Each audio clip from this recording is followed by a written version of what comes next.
Before we begin, perhaps we can have some assessment from your side on the time schedule, so that time schedule and order of submissions, so that we have some broad idea. So there's a do we bit take of it disorder at this side, Maharaj, on that point, but we shall presently tell you a lot. Yes. So roughly, Mr. Sibyl, how long would you would be arguing first? Yes, Maharaj. After you, who would be arguing, Mr. Sibyl? Gopal, Maharaj. All right. Mr. Subramaniam is going to be arguing after that. Yes. Then Dr. I think Dr. Dhawan, Maharaj. Now, the time estimate, I would suggest that, we'll give a fairly comprehensive hearing to the first council. That's right. After that, I think the others can pick up whatever threads remain to be argued, because if we start giving the same amount to second, third, then there'll be no end to it. So once the ground has been covered by the council who's argued first, and then after that the second council, then for the others, I think. Fair enough. So we always adhere to that. Can we suggest that you can continue until lunch tomorrow, because we're starting right up in the morning? It will take, Maharaj, a little more than that, because we have to go through the history, because this has to be dealt with in a historical context. All right. Let me put it this way. I will try and do it, Maharaj. And if your lordships feel, Maharaj, that I need a little more time, your lordships. Absolutely. We are not going to, if we feel that, because our conscience also has to be satisfied that we have heard that side of the matter fully from you. Mr. Sibyl, in that request, because we have spent hours, 22,000 pages. We're trying to.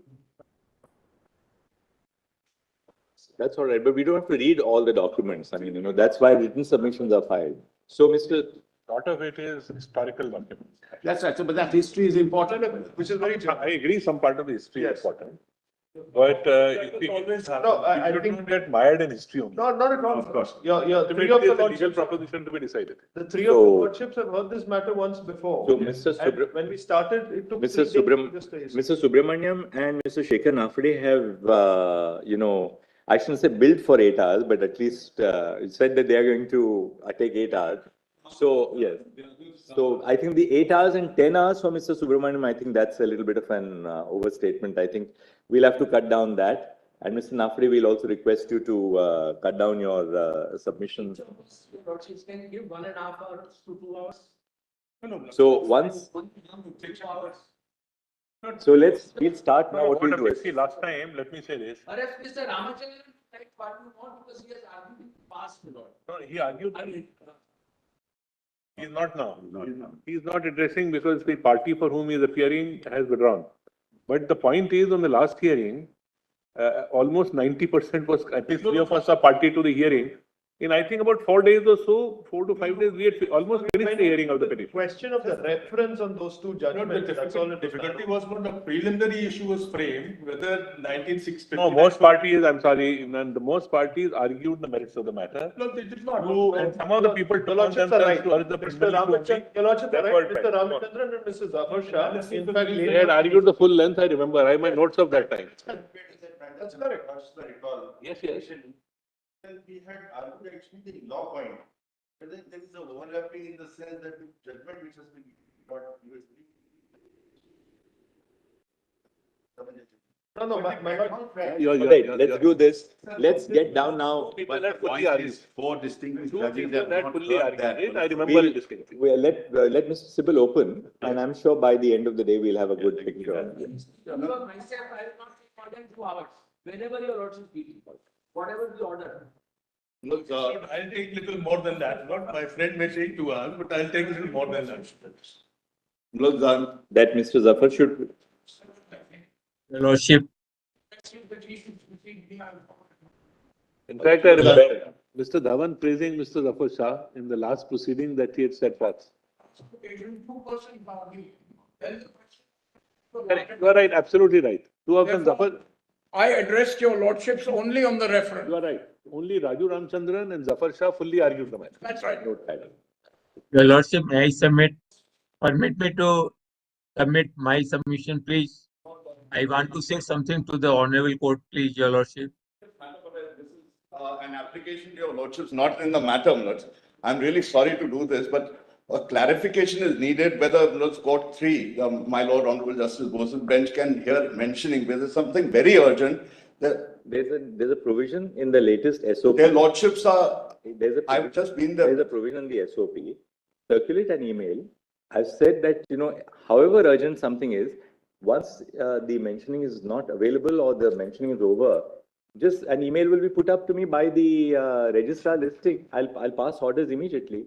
So you just read the SOP. It has everything in that.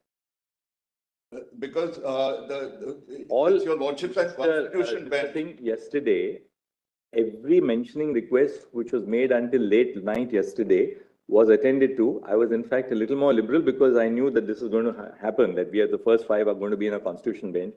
All requests have been granted. If there's something over and above that, the SOP has a provision even for that. Follow the SOP. I'll give you a date immediately. We'll send that email immediately because there's something very dire. All right. Yes. So Mr. Sibyl will start. Your Lordship, Your Lordship. Yes, Mr. Sharma. Your Lordship, am I clear? May I request Your Lordship? You are Yes, very Mr. clear, Sharma. Mr. Sharma. What do you want to say? Your Lordship, Mr. Sharma, I can anticipate what you are saying. yeah, I want to say, We are not calling this matter by the name of any individual litigant. We are saying in Article 370. I think that should resolve your problem. Your Lordship, agreed. My request is only that, of course, I filed the first petition. I have a very serious issue with me. Permit me to argue in the last. I'm not saying allow me first. Permit me to argue in the last. Yes, of course, Mr. Sharma. Yes. You will be Mr. Attorney, likewise, I think we don't have to, we will also request you, your side also to not overlap and then, I will not overlap anything.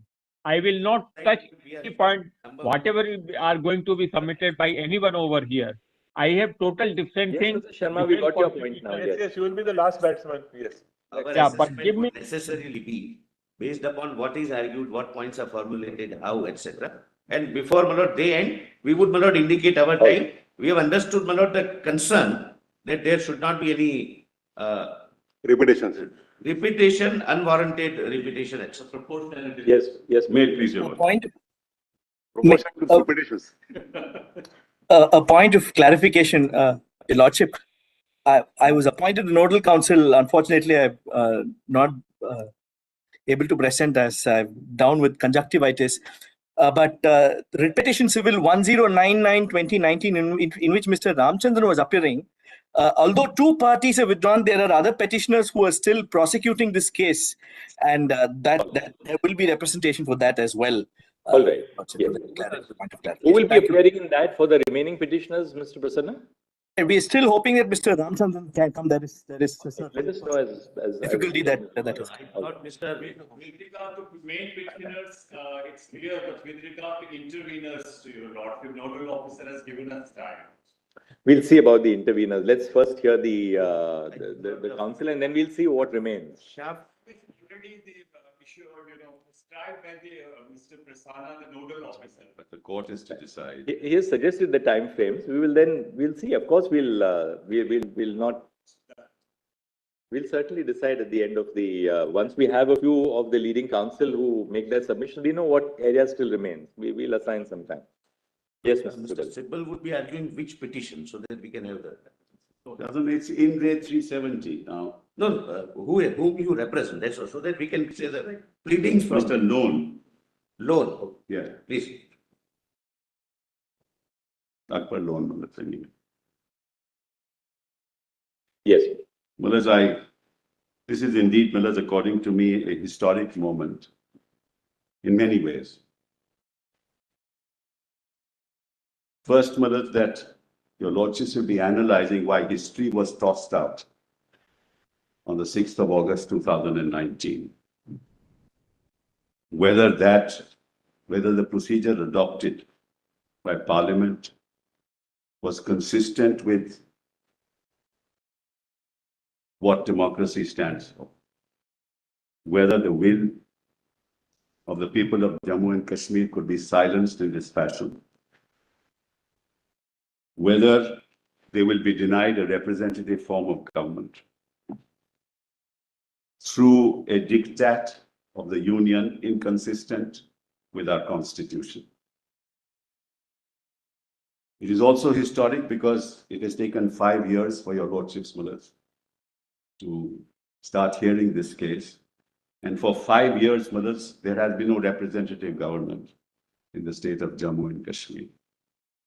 It is also historic because you will have to interpret Article 356 of the Constitution of India, an article which seeks to restore democracy. And how do that process? Through an article which sought to restore democracy, you have decimated democracy. Can that be done under Article 356? That the state of Jammu and Kashmir historically represented a very unique relationship, unlike princely states and the states of India which were integrated into the Union. Whether that historic relationship between sovereign authorities could have been jettisoned in this fashion by seeking to amend the Constitution and seeking to efface Article 370. Whether, Mullahs, a governor of a state could have, on the 20th of June 2018, decided that I will keep the assembly under suspended animation, which is the power of the governor alone under the J&K Constitution, without even trying to find out whether they can form a government or not. Because on the 19th of June, a particular party withdrew support, and on the 20th of June, the governor passed this order. Whether on the 21st of November 2018, Mullahs, a dissolution of the assembly could have taken place before the imposition of Article 356. The governor on the 21st of June dissolved the assembly without reference to 356. And thereafter, Article 356 was used. And the manner that it was used will be, Mullahs, I will address your lordships on those issues. These are issues that will arise for your lordship's consideration, never raised, never decided by this court. So in that sense, too, it is historic. So, Malas, I will proceed because there is a historical context to the state of Jammu and Kashmir, Malas. So I will have to take your lordships through that history. And if your lordships will permit me, Malas, I'll start with the list of dates. Mr. Sibal, as all council know that all the arguments, we have the benefit now of live transcription. So the arguments are being simultaneously, we have transcripts in the court on the basis of, speech to text software. Like in the Maharashtra case, by the end of the day, the transcripts will be given to the arguing counsel. Your juniors can just verify that there are no mistakes. If there are any corrections, they can be given to the registry so that we will upload them immediately on our website. So they are available for everybody then to, that will also help counsel who are following. Of course, it helps us as well as everybody else. So, Malas, I'll start off with the list of dates, which is, Malas, volume 2, written submissions, volume 2, PDF page 33.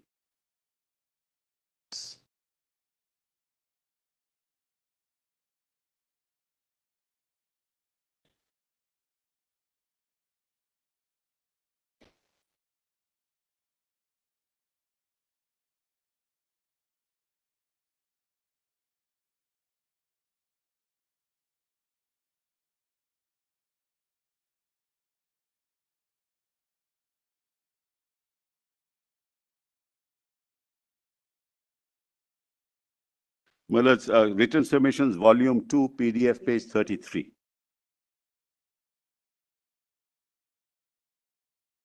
We were reluctant students, Malas, but your lordships ensured that we become disciplined students.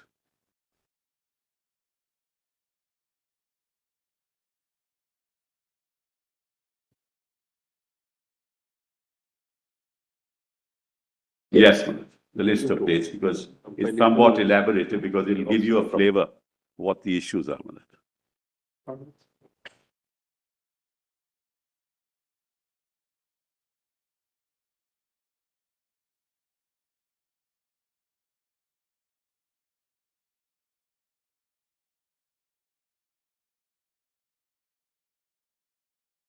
May I, Malas?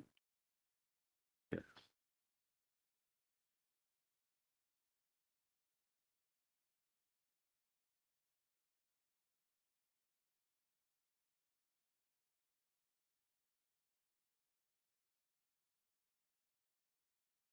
But 33, Malas, PDF page 33. It's called Appendix 1, List of Dates and Events. Of March 1846. That's correct. That's correct. I hope it's 33, Malas. It's 33. Yeah. Okay, fine. Yes. That's options. May I, Malas? Written submission.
Malas, before this, may I, Malas, state one, want to make one statement clear, Malas, that we stand here on the premise that the integration of Jammu and Kashmir into India is unquestionable, was unquestionable, and always remain unquestionable. That was a given. And despite that, Malas, the whole structure was overnight, Malas, changed through a process which I will demonstrate was unconstitutional. When your lordships will be dealing with this matter, there will be 4 legislations in a sense that you'll be dealing with. One is the Constitution of India. The second is the Constitution of India as applicable in the state of Jammu and Kashmir. Third is the Constitution of Jammu and Kashmir. And fourth is Article 370. And the interaction between these three constitutions in the context of Article 370 is something that your lordships will have to look at as we move forward. But please keep that in mind. The reason why I say Constitution of India is applicable to the state of Jammu and Kashmir, that over time, there were several orders issued, constitutional orders from time to time, which were incorporated in the Constitution of India as applicable to Jammu and Kashmir. The result was that most of the powers most of the responsibilities and powers were actually in tandem with the Constitution of India. There was, in fact, really no difference other than Article 370 itself. All the laws were applicable, except that those laws were replicated in the constitutional orders of the government of India. Therefore, there was no reason to take away this right. It's in that context, Mullah, that I'm mentioning this. Now, Mullah, I'll go to the list of dates. On the 9th of March, 1846, the Treaty of Lahore was executed between Maharaja of Lahore and the British government, resulting in the transfer of certain territories to the East India Company, in particular under Article 4 of the treaty. The Maharaja cedes to the Honorable Company all its forts, territories, rights and interests in the hill countries which are situated between the river Beas and Indus, including provinces of Kashmir and Hazara. Earlier, Jammu's Maharaja Gulab Singh's general Zorawar Singh had invaded Ladakh in 1834. Ladakh came under Dogra rule and was incorporated into the state of Jammu and Kashmir in 1846. During the Sino-Sikh War, the Qing Empire invaded Ladakh, but the Sino-Tibetan army was defeated. Ladakh was claimed as a part of Tibet by Phuntstok Wangyal, a Tibetan communist leader. In 1947, partition left Ladakh a part of the Indian state of Jammu and Kashmir to be administered from Srinagar. On the 16th of March, 1846, following the Treaty of Lahore, the British government executed the Treaty of Amritsar on March 16, 1846.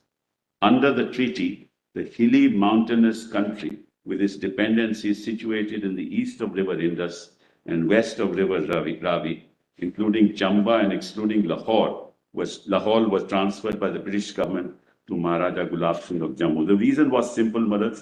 There was a violation of the Treaty of Lahore, and therefore compensation had to be paid, Maharaj, to the British government. He was not able to pay that compensation. In lieu of that compensation, these territories were ceded. That's what happened. On the 30th of June, 1857, Gulab Singh died and was succeeded by his son, Ranbir Singh. Following the passage of the Government of India Act 1858, territories formerly in possession under control of the East India Company were vested in the British monarch in whose name India was to be governed. 1885, Maharaja Ranbir Singh died and was succeeded by Maharaja Pratap Singh. In 1889, 30th of August, the Interpretation Act of 1889 was passed by the UK Parliament. Section 18.4 of the Act defined the expression British India. All territories and places within Her Majesty's dominion, which are for the time being governed by Her Majesty through the Governor General of India.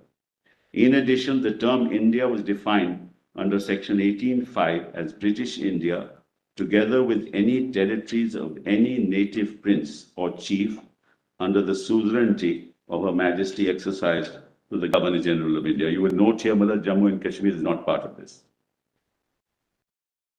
In 1925, Maharaja Pratap Singh was succeeded by Maharaja Hari Singh, the last ruler of the princely state of Jammu and Kashmir. And on the 20th of April 1927, the expression state subject was defined in the state subject definition notification dated April 20, 1927, which was issued by Maharaja Hari Singh.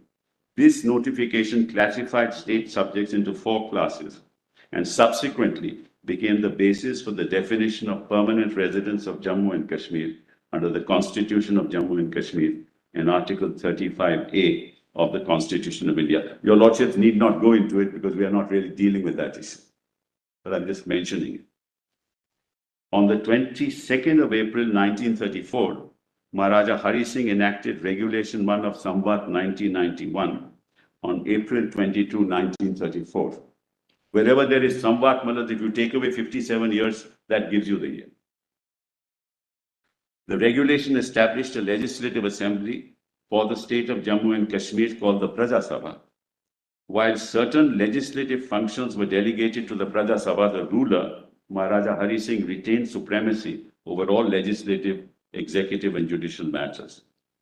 On the 2nd of August 1935, the Government of India Act 1935 was passed by the UK Parliament.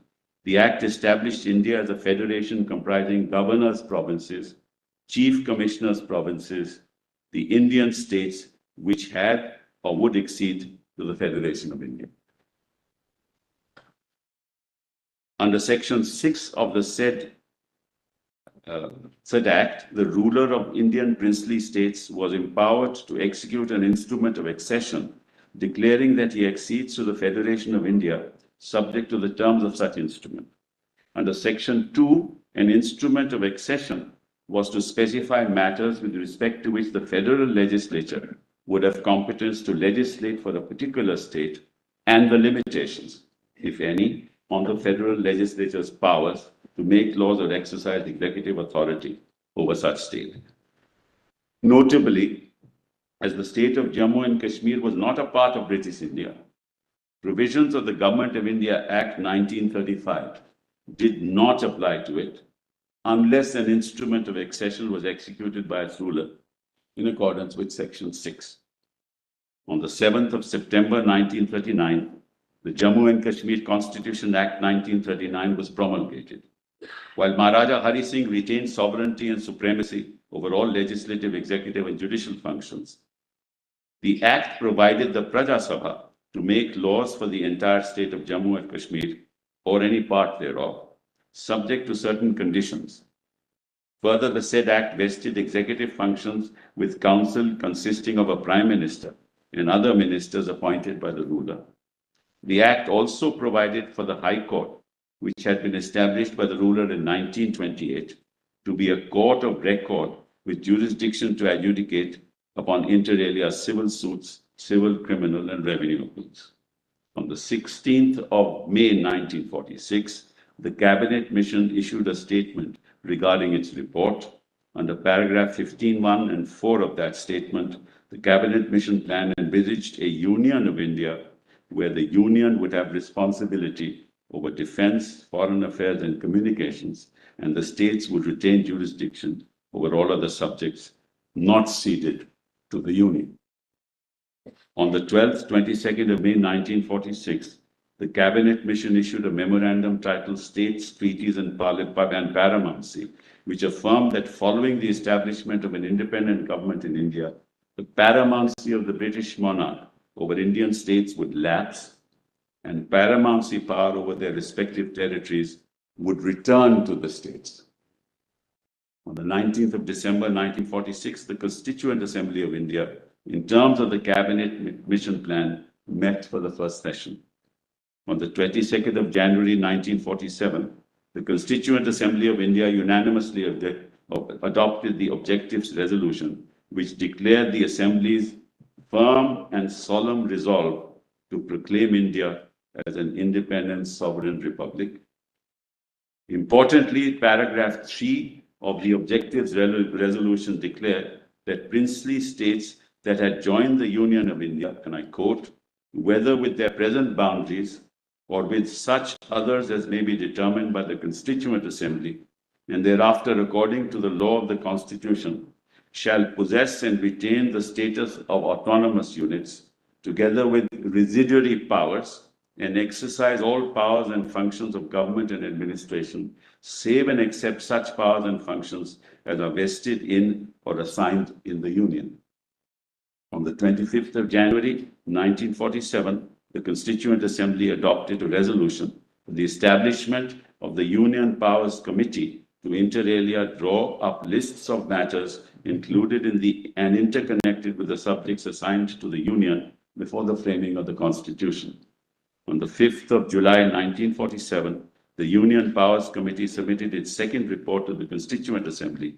Significantly, the report noted in paragraph 3, and I quote, "It is necessary to indicate the position of Indian states in the scheme proposed by us.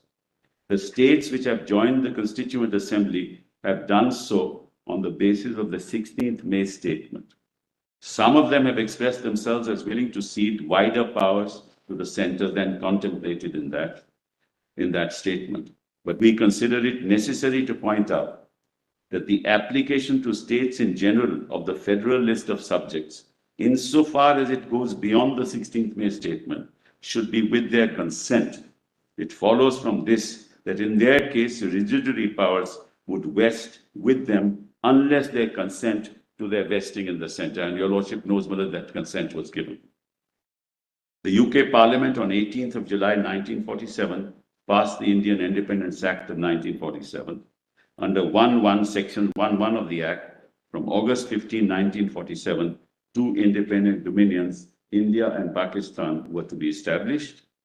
Significantly, Section 7.1b of the Act stated that following independence, the suzerainty of the British monarch over Indian states would lapse and return to the rulers of such states.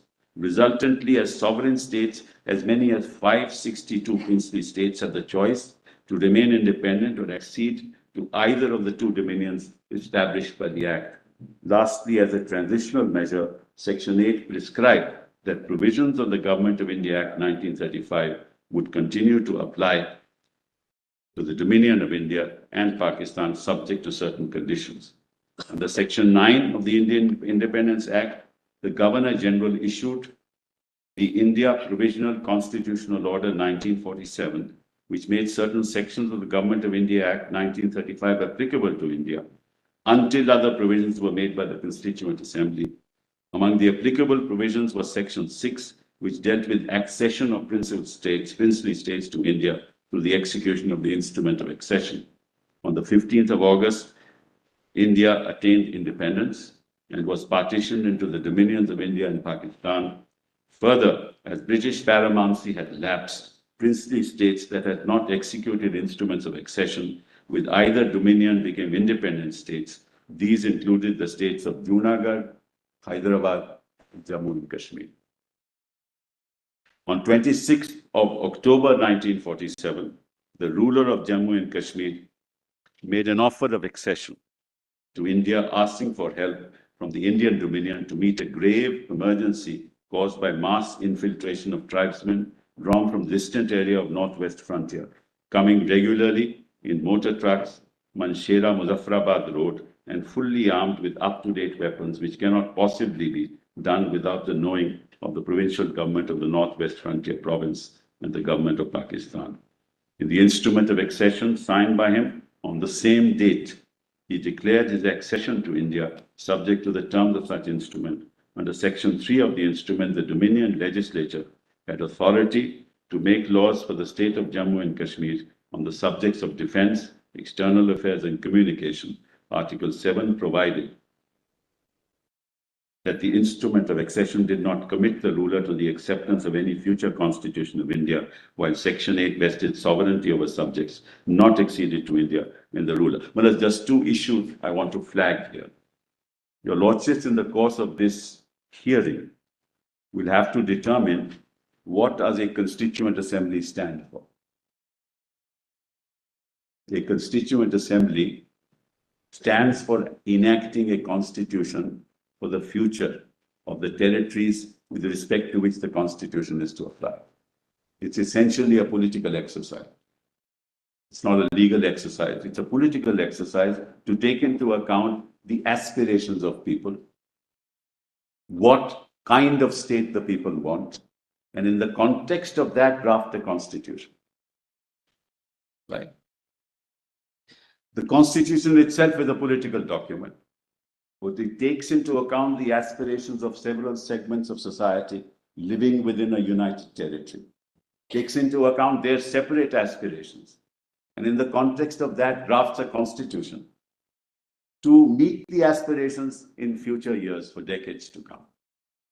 So the exercise of a constituent assembly is a political exercise. The drafting of the constitution, which is a political document, is a political exercise.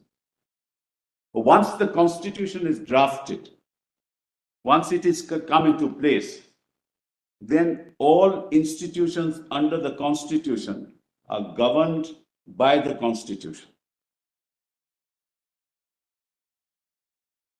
And those institutions are limited in the exercise of their powers, because they have to exercise their powers consistent with the provisions of the Constitution.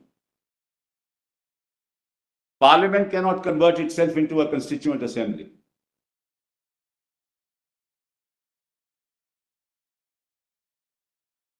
That's done.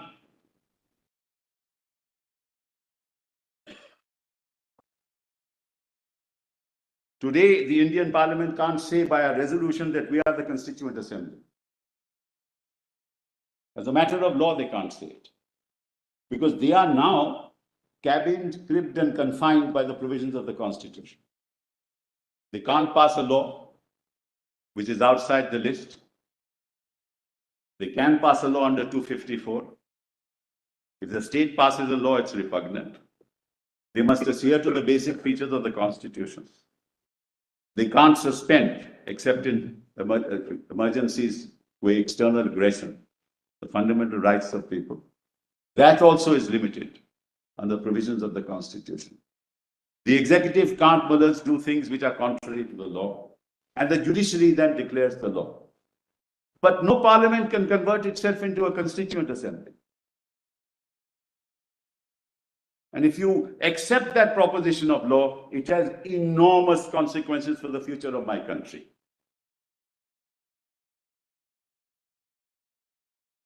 And that is one of the most salient and, according to me, the core issues to be decided in this case.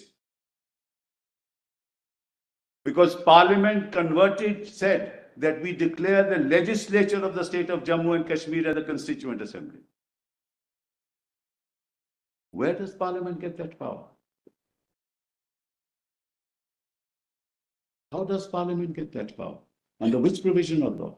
Not under 356.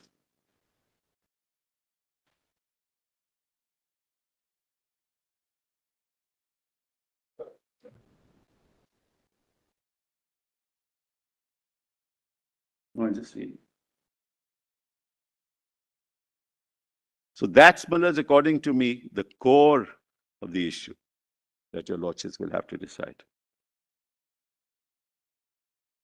May I now, with your lordship's permission, read the instrument of accession? Because what happened on the 26th of October, actually, the invasion, so to say, was started on the 20th of October. And within 6 days, these decisions were taken. Because the invaders came, they were armed, they had guns, they would have run over the state. The ruler realized that he cannot secure the security of his own people. He had entered into a standstill agreement with Pakistan. India refused to enter into a standstill agreement with him. And then, thereafter what happened? One second. Thereafter what happened was that he said, look, I need help, and he told Mountbatten, I cannot possibly secure my people. So thereafter, the proceedings started. He sought, and he said, look, if you help me, I will unconditionally access to India subject to my own conditions, which is separate from the instruments of accession of the other states.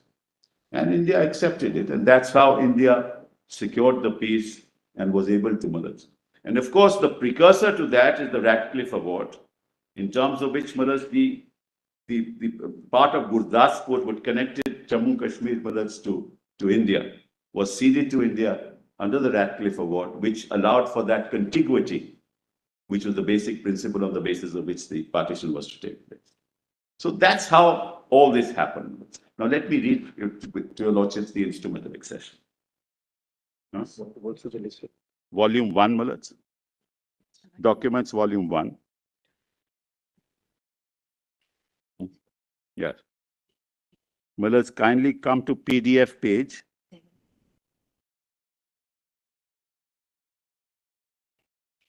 Yes. PDF page 7, offer of accession by Maharaja Hari Singh on 26th of October, 1947. Okay.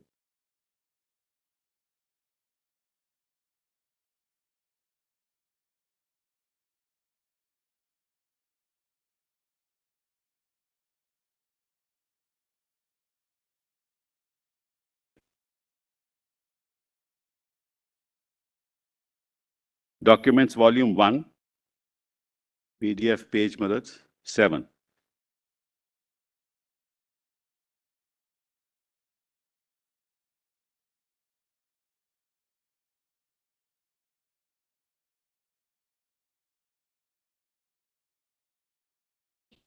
Yes, Malats. Volume 1, Malats, page 7. PGF page is also 7. I didn't know the page.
Page Malats, 7. Page 7 is an offer by. Yes, offer of accession by Maharaja Hari Singh. Begin with page 7. Yes, page 7, Malats, 26th October, 1947.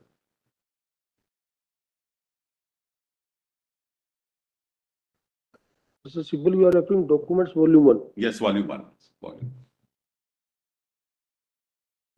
Page 7. It's open with Treaty of. Yes.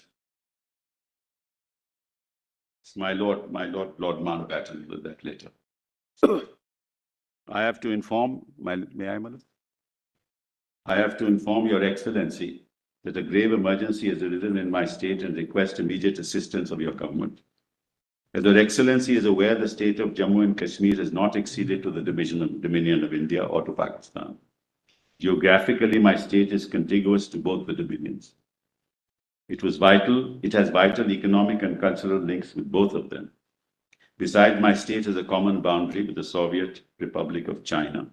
And China. It should be. And China, it should be. And China. In their external relations, and Dominion of India and Pakistan cannot ignore this fact. I wanted to take time to decide to which dominion I should accede. Basically, Malats, he wanted to be independent, quite frankly. But given this situation, he had no choice. Or whether it is not in the best interest of both the dominions and my state to stand independent, of course, with friendly and cordial relations with both. I accordingly approached the dominions of India and Pakistan and entered into a standstill agreement with my state. Pakistan government accepted this agreement. The Dominion of India desired further discussions with representatives of my government. I could not arrange this in view of the developments indicated below. In fact, the Pakistan government are operating post and telegraph system inside the state. Though we have got a standstill agreement with the Pakistan government permitted steady and increasing strangulation of supplies like food, salt, and petrol in my state, to my state. Afridis, soldiers in plain clothes, and desperados with modern weapons have been allowed to infiltrate into the state at first in Poonch and then in Sialkot. There was a Poonch revolt, Malats, and finally in Mas area adjoining Hazara district on the Ramkot side. The result has been that the limited number of troops at the disposal of the state had to be dispersed and thus had to face the enemy at the several points simultaneously. that it has become difficult to stop the wanton destruction of life and property and looting. The Mahara powerhouse, which supplies the electric current to the whole of Srinagar, has been burnt. The number of women who have been kidnapped and raped makes my heart bleed. The wild forces thus let loose on the state are marching on with the aim of capturing Srinagar, the summer capital of my government, as first step to overrunning the whole state. The mass infiltration tribesmen drawn from the distant areas of northwest frontier, coming regularly in motor trucks using Manshera Muzaffarabad road and fully armed with up-to-date weapons cannot possibly be done without the knowing of the provincial government of the NWFP and the government of Pakistan. In spite of repeated requests made by my government, no attempt has been made to check these raiders or stop them from coming to my state. The Pakistan radio even put out a story that a provincial government has been set up in Kashmir. The people of my state, both the Muslims generally, have taken no part at all. With the conditions obtaining at present in my state and to the great emergency of the situation as it exists, I have no option but to ask for help from the Indian Dominion. Naturally, they cannot send the help asked for by me without my state acceding with the Dominion of India. I have accordingly decided to do so, and I attach the instrument of accession for acceptance by your government. The other alternative is to leave my state and my people as to freebooters. On this basis, no civilized government can exist or be maintained. The alternative I will never allow to happen as long as I am ruler of the state and I have life to defend my country. I may also inform your Excellency's government that it is my intention to set up an interim government and ask Sheikh Abdullah to carry the responsibilities in this emergency with my Prime Minister. If my state has to be saved, immediate assistance must be available at Srinagar. Mr. Menon is fully aware of the situation and he will explain to you if further explanation is needed in haste and with kindest regards.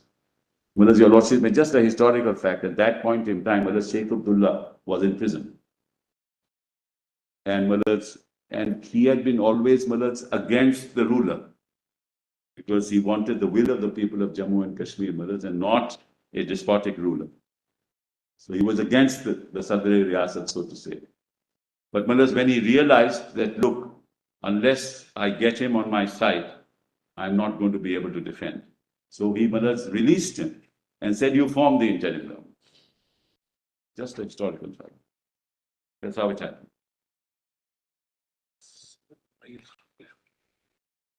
Yeah, no, I know that, but I don't want to bring politics into it. The moment I take somebody's name, they'll be the other side. No. Nehru had nothing to do with it. So I don't want to enter into politics here. No politics. I don't want fireworks in a very solemn occasion like this.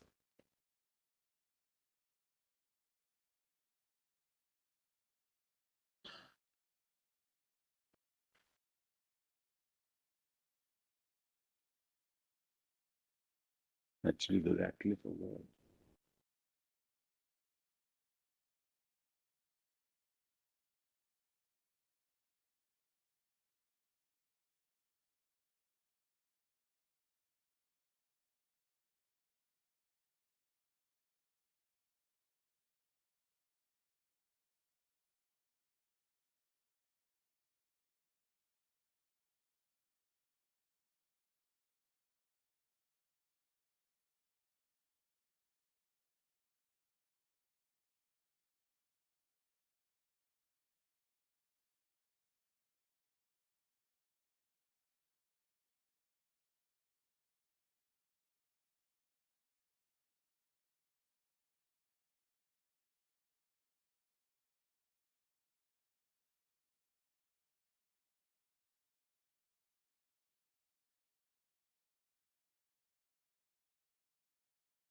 So, my lords, now the instrument of accession, page 9.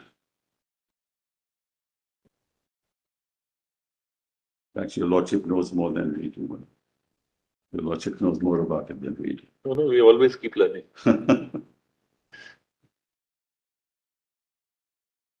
Because there are, my learned colleague points out that there are very interesting snippets, the transfer of power documents as to how this happened, and VP Menon actually sets it out. I just told them they were 7 miles from the Srinagar, Yes, the leaders, when the army was asked to. absolutely, absolutely. Electricity, was everything. And they could not be controlled, they were raiders, so there was no choice. I mean, he never wanted to exceed, but there was no choice. So, may I, page 9.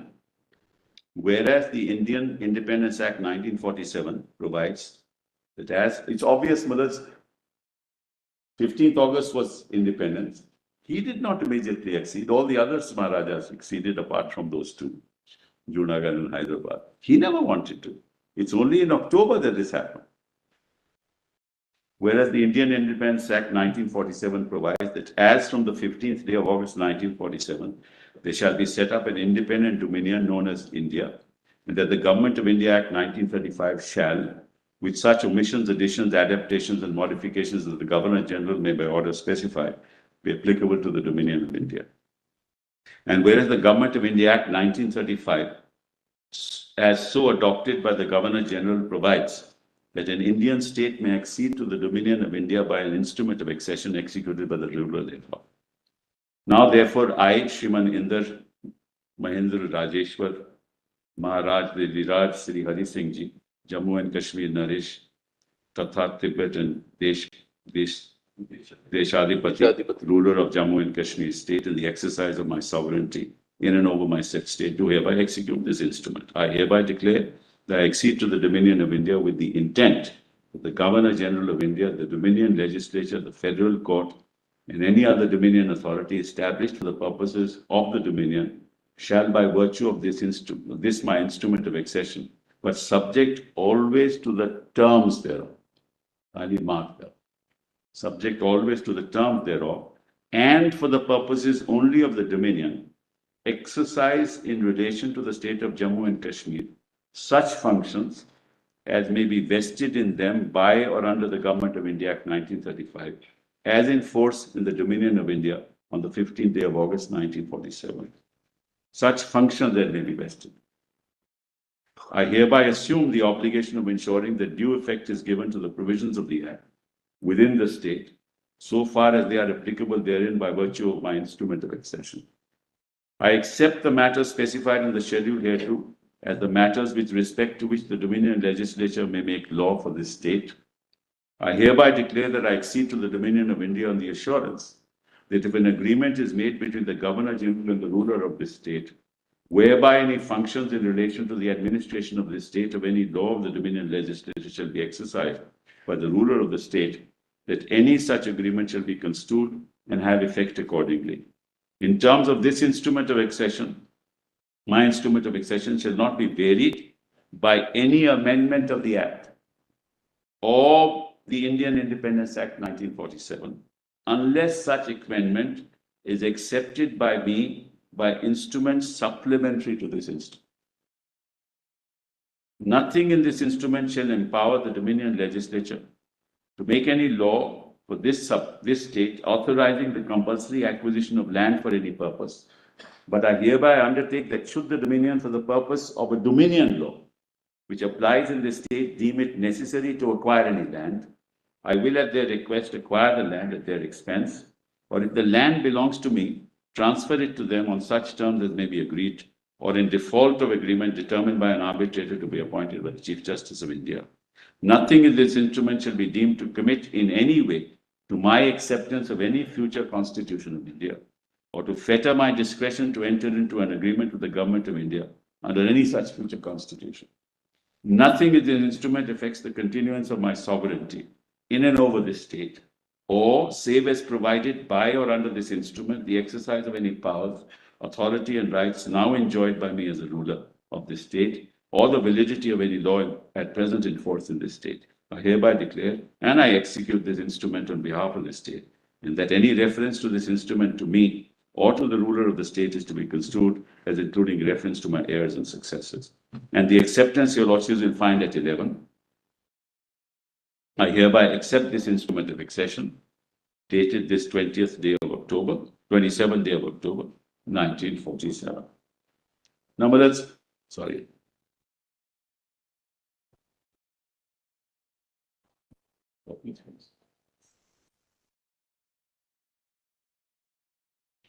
My lords, now there is a schedule to this accession, which is not in this document. But would my lords be kind enough to turn to document volume 4, PDF page 176.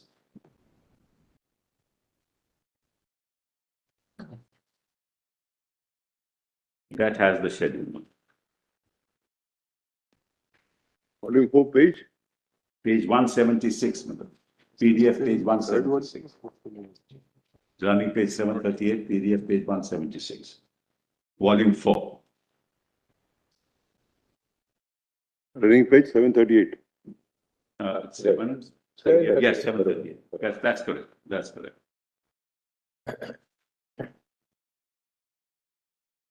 Your lordships might just remember the residuary power, Maharaj, unlike states in India, which vested under 97 with the union, vested in the state. Residuary power did not vest in the union, in the relationship of J&K with the union. So it was quintessentially a truly federal marriage, so to say. Actually, the resolution, when it was passed by the Constituent Assembly, initially contemplated that the residuary power would be with the states. Yes. And it was between the time of that resolution and the eventual adoption of the Constitution that the residuary power, Yes, I agree. entry 97 came to the center. But they all accepted it, Mullah, so that's. But here, Mullah, this issue was somewhat different. Now, Mullah, in the schedule, will.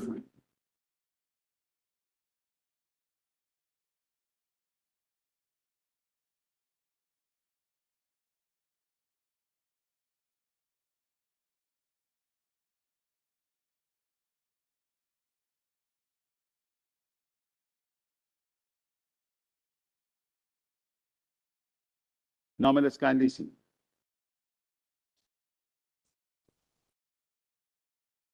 That's correct. Yes. That's correct. That's correct. That's correct. Now, let's kindly see the schedule. Defense, naval, military, and air forces of the Dominion and any other armed force raised or maintained by the Dominion, any armed forces, including forces raised or maintained by an exceeding state, which are attached to or operating with any of the armed forces of the Dominion, naval, military, and air force works, administration of cantonment areas, arms, firearms, ammunition, explosives. Then external affairs, like implementing of treaties, agreements, other countries, extradition, including surrender of criminals, accused persons, or parts of His Majesty's dominions outside India, admission into and emigration and expulsion from India, including in relation thereto, the regulation of the movements in India of persons who are British subjects domiciled in India, or subjects of any exceeding state pilgrimages to places beyond India, naturalization, then communications, post and telegraphs, including telephones, wireless broadcasting, like phones and railways, etc. We need not go into this. Maritime shipping navigation, port quarantine, major ports. And then whether it's aircraft, lighthouses, carriage of passengers, and then ancillary elections to the Dominion legislature subject to the provisions of the Act and of any order made thereunder.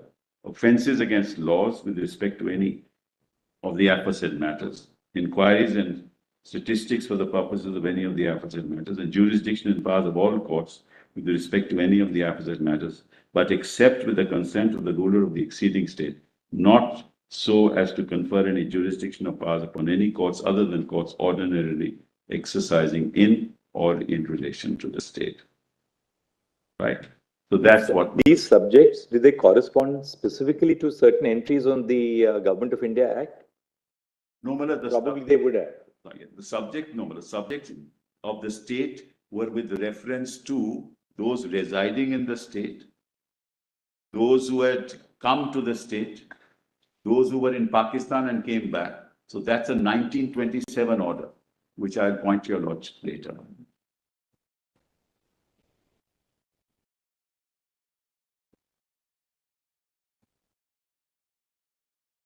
No, Possibly the subjects which the instrument of accession yes, recognizes in terms of the legislative powers of the Dominion yes, must cover certain specific entries in the Government of India Act. So yes, these subjects, yes. for instance, defense, Yes, we'll- 1, 2, we'll 3, cover 4, those entries, Madam. there would be certain specific entries in the Government of India Act with reference to which there was an acceptance. Correct, that- Madam. I will find that out and tell your lordships about. Which part of the Government of India Act covers these? I appreciate that. Then, Madam, kindly go back. Come back to volume 1, Madam. Yes. Then come to Madam's reply from Lord Mountbatten to Maharaja Harrison. That's at page 12. Page? Page 12, Madam.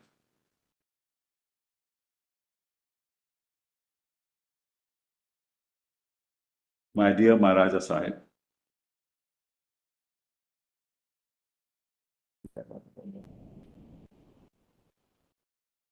Your Highness's letter dated 26th October has been delivered to me by VP Menon. In the special circumstances mentioned by Your Highness, my government have decided to accept the accession of Kashmir state to the Dominion of India, consistently with their policy that in the case of any state where the issue of accession has been the subject of dispute, the question of accession should be decided in accordance with the wishes of the people of the state. It is my government's wish that as soon as law and order has been restored in Kashmir and a soil cleared of the invader, the question of the state's accession should be settled by reference to the people. Meanwhile, in response to Your Highness's appeal for military aid, action has been taken today to send troops of the Indian Army to Kashmir to help your own forces to defend your territory and to protect the lives, property, and honor of your people. My government and I note with satisfaction that Your Highness has decided to invite Sheikh Abdullah to form an interim government to work with you, with your Prime Minister.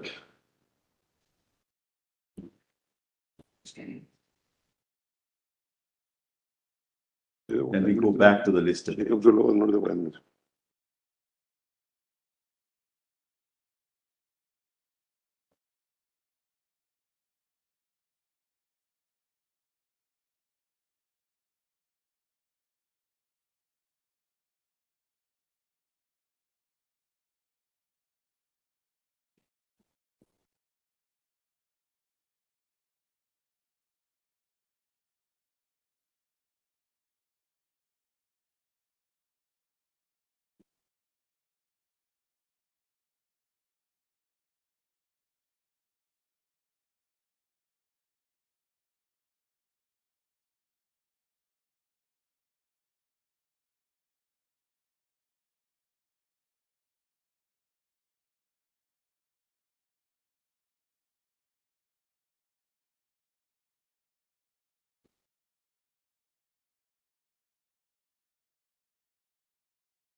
PGA page 38, Madam. 38.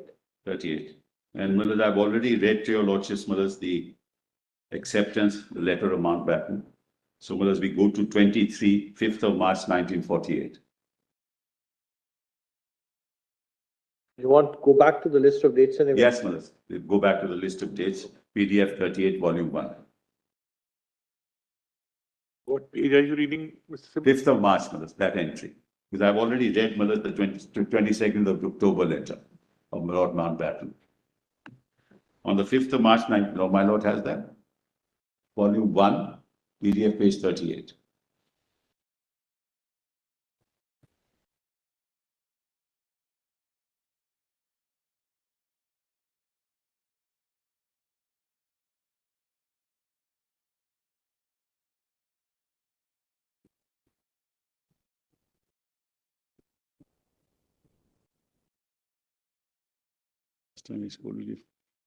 Well, the 5th of March, 1948. 5th of March, 48. Yeah, it's item 23.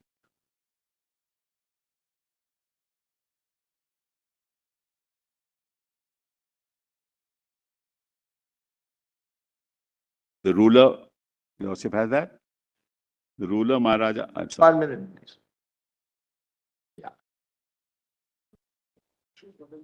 Volume 2. Volume 1, Madam. It should, Same No, list no, of dates that I was reading. some cases it's volume 2, some. Written submissions compilation, volume 2. That's correct. That's correct. Written submission. Yes, yes. WS volume 2.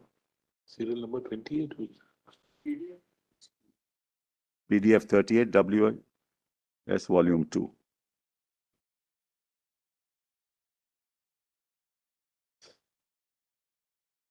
Yes. 5th of March 1948, the ruler Maharaja Hari Singh issued a proclamation under which a popular interim government was established in the state of Jammu and Kashmir, pending the framing of a constitution for the state. The proclamation inter alia. Well, it is better we read the whole proclamation. This is at volume 6, PDF page 242. Right.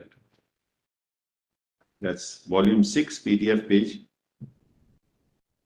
242.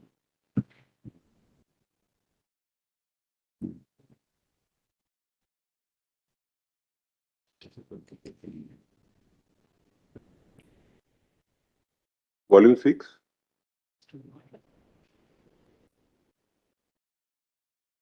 Forty-two.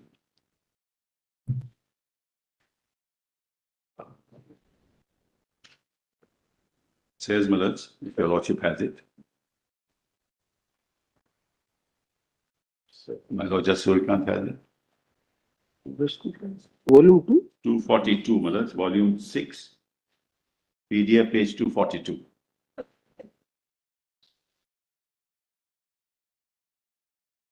Running page is 1291. What? Volume 6? Volume 6.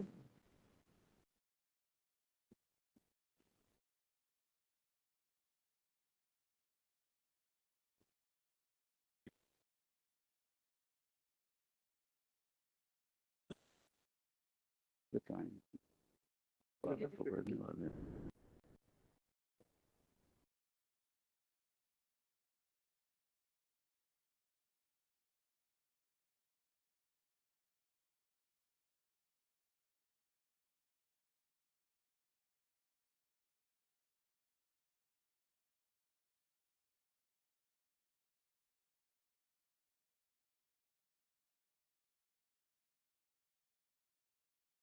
Yes, Maharaja on the 5th of March 1948. That's the one. I know this. 1291. Running page 1291. That's correct. That's correct. Well, we have to show PDF, Millets, otherwise it becomes difficult.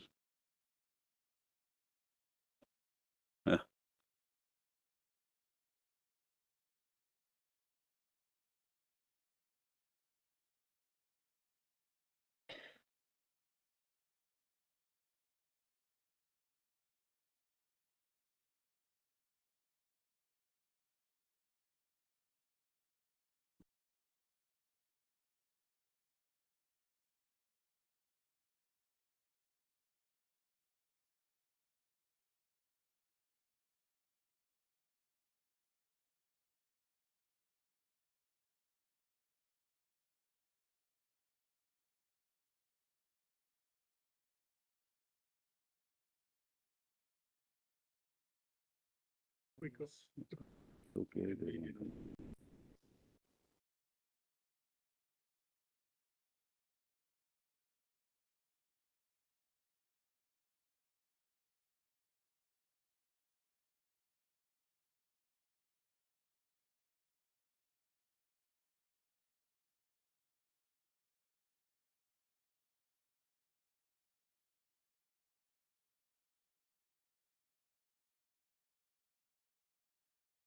Yes. In accordance with the tradition. Well, it's all of them correspond to the provisions of the Government of India Act. Yes. They were more there, but they were whittled down. That's all. But they do correspond. Just wanted to answer your lordship on that.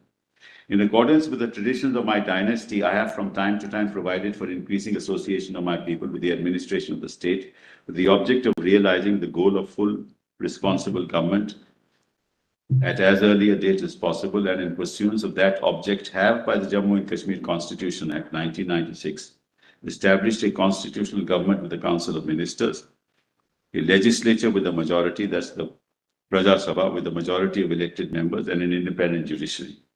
I have noted with gratification and pride the progress so far made and the legitimate desire of my people for the immediate establishment of a fully democratic constitution based on adult franchise with a hereditary ruler from my dynasty as the constitutional head of an executive responsible to the legislature.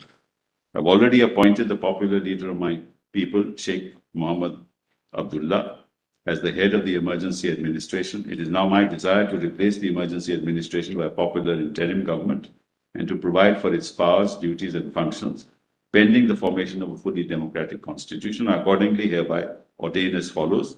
My council of ministers shall consist of the Prime Minister and such other ministers as may be appointed on the advice of the Prime Minister. By royal warrant, I appointed Sheikh Abdullah as the Prime Minister with effect from today. The Prime Minister and the other ministers shall function as a cabinet and act on the principle of joint responsibility. Diwan appointed by me shall also be a member of the cabinet. I take this opportunity of giving once again a solemn assurance that all sections of my people will have opportunities of service, both civil and military, solely on the basis of their merit and irrespective of creed and community.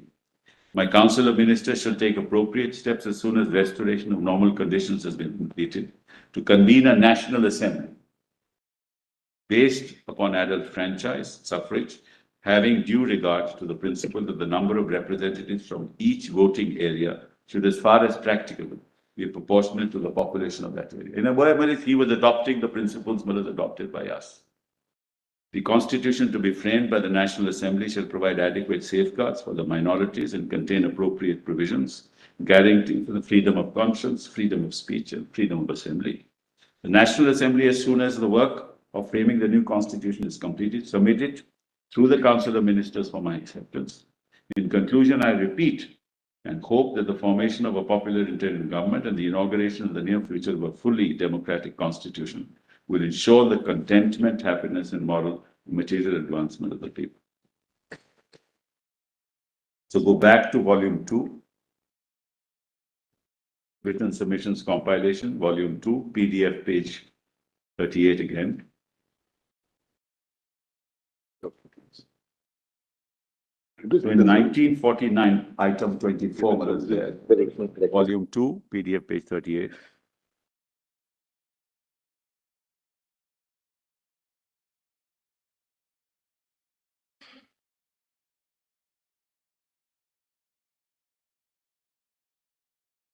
Mullahs, in a football field when there is no play, Mullahs, that time has to be excluded. There's always a play going around. And I submit to that. who would better know about plays than you, Mr. Sibul? I submit to that. Time out, as we said.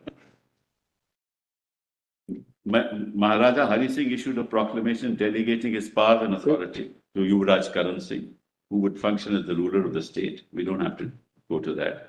Following his appointment as ruler, Karan Singh nominated 4 representatives from Jammu and Kashmir to the Constituent Assembly of India. But the Constituent Assembly actually was formed in 1951, right? This is our Constituent Assembly. Sorry. Now, December 1947 to September 49, princely states underwent a process of integration into the Indian Union by signing merger agreements or covenants of unionization. The state of Jammu and Kashmir was not a part of this process of integration. That's important. By the covenants of unionization, various princely states entered into covenants with each other to form single units. For example, through a covenant, the princely states of Bhavnagar, your Lordship need not read it because this is the Lordship's want. Junagadh, numerous others formed the United States of Saurashtra. Through a separate covenant, Gwalior, Indore, and 18 other princely states formed the Union State of Gwalior, Indore, and Malwa. Similar covenants led to the formation of Patiala, East Punjab States Union PEPSU, the United State of Rajasthan, and the United State of Travancore and Cochin. Between May 48 to September 49, the states of Saurashtra, Madhya Bharat, PEPSU, Matsya, Rajasthan, and Travancore and Cochin signed revised instruments of accession, which inter alia enlarged the powers of the Dominion legislature, permitting it to enact laws on all matters in lists 1 and 3, the Government of India Act 1935, and cancelled all previous instruments of accession entered into by rulers of princely states that had entered the covenants referred to above.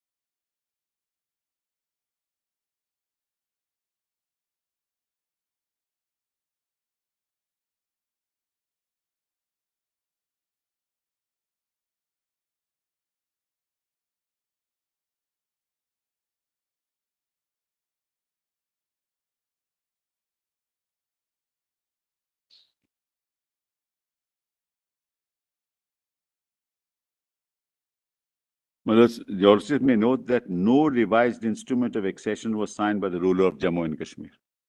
Just note that fact for us. We're talking about December 47 to September 1949. Now, November 1949, through their respective rulers, Raj Pramukhs, the states of Saurashtra, Pepsu, Rajasthan, Madhya Bharat, Mysore, and Travancore and Cochin, amongst others, issued proclamations stating that the Constitution of India, shortly to be adopted by the Constituent Assembly, shall be the Constitution for the state, as for other parts of India, and shall be enforced as such in accordance with the tenor of its provisions. 25th of November 49, following the proclamations above, Rubraj Karan Singh issued a proclamation for the state of Jammu and Kashmir that the Constitution of India, shortly to be adopted by the Constituent Assembly of India, shall, insofar as applicable to the state of Jammu and Kashmir, govern the constitutional relationship between the state and the contemplated Union of India. We don't have to go through that document because it's all set out here. Then 26th of January 1915, in exercise of its constituent powers, the Constituent Assembly drafted the Constitution of India, which was adopted on November 26, 1949. The Constitution of India came into force on January 26, 50, repealing inter alia the Indian Independence Act, Government of India Act. The relationship between the Constitution and the state of Jammu and Kashmir was governed by Article 370 of the Constitution. It is evident that both the text of Article 370 and the negotiations that preceded its formulation, that Article 370 could not be changed unilaterally by Parliament. That's what it's of great significance. Then, well, it's 26th of January, 1950. Same day, in exercise of powers under Article 370, sub-Article 1 of the Constitution, the following consultation with the government of Jammu and Kashmir, the President issued. This is the first Constitution application to Jammu and Kashmir, Order 1950. Under paragraph 2 of this order, matters in the first schedule to the order were declared to correspond to matters ceded to the Union of India through the instrument of accession, and subsequently the power of Parliament to make laws for Jammu and Kashmir was limited to such matters. Furthermore, paragraph 3 of the order declared that in addition to Articles 1 and 370 of the Constitution, provisions specified in the second schedule to the order would apply to the state of Jammu and Kashmir. It's important for us to go to this document, volume 3 of the documents, and it's PDF page 470. Sorry, page 4. Page 4, not 470. Page 4. Hold on. Oh, still finding it again.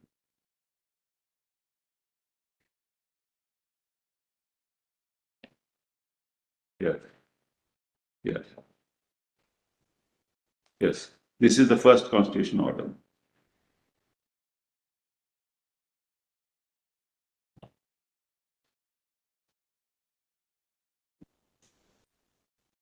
Yes. Well, and kindly note this, this is on the same day, on the Republic Day that you signed this, do this. That's of great significance. In exercise of the powers conferred by Clause 1 of Article 370 of the Constitution of India, the President, in consultation with the government of the state of Jammu and Kashmir, is pledged to make the following. This order is so and so, so and so. For the purposes of subclause B1 of Clause 1 of Article 370 of the Constitution, the matters specified in the first schedule to this order, being matters in the Union list, are hereby declared to correspond to matters specified in the instrument of accession governing the accession of the state of Jammu and Kashmir to the Union of India, as the matter with regard to which the Dominion legislature may make laws for the state, and accordingly the power of Parliament to make laws for the state shall be limited to the matters specified in the first schedule. In addition to the provisions of Article 1 and Article 370 of the Constitution, the only other provisions of the Constitution which shall apply in relation to the state of Jammu and Kashmir shall be those specified in the second schedule to the order, and shall so apply subject to the exceptions and modifications specified in the said schedule, and to the modification that all references in the said provisions to the Raj Pramukh shall be construed as references to the Sadr-e Riyasat of Jammu and Kashmir. So, if you look at this first schedule, you will find defense, what I had indicated earlier in the instrument of accession. You will find naval military, then you find delimitation, naval arms, atomic energy, preventive detention, foreign affairs, diplomatic relations, United Nations, participation in international conferences, war and peace, foreign jurisdictions, admission into and emigration and expulsion from India, passports, pilgrimages, railways, piracies, maritime, all that your lordships will find. That's part of the first schedule. And then in the second schedule, About 96 items.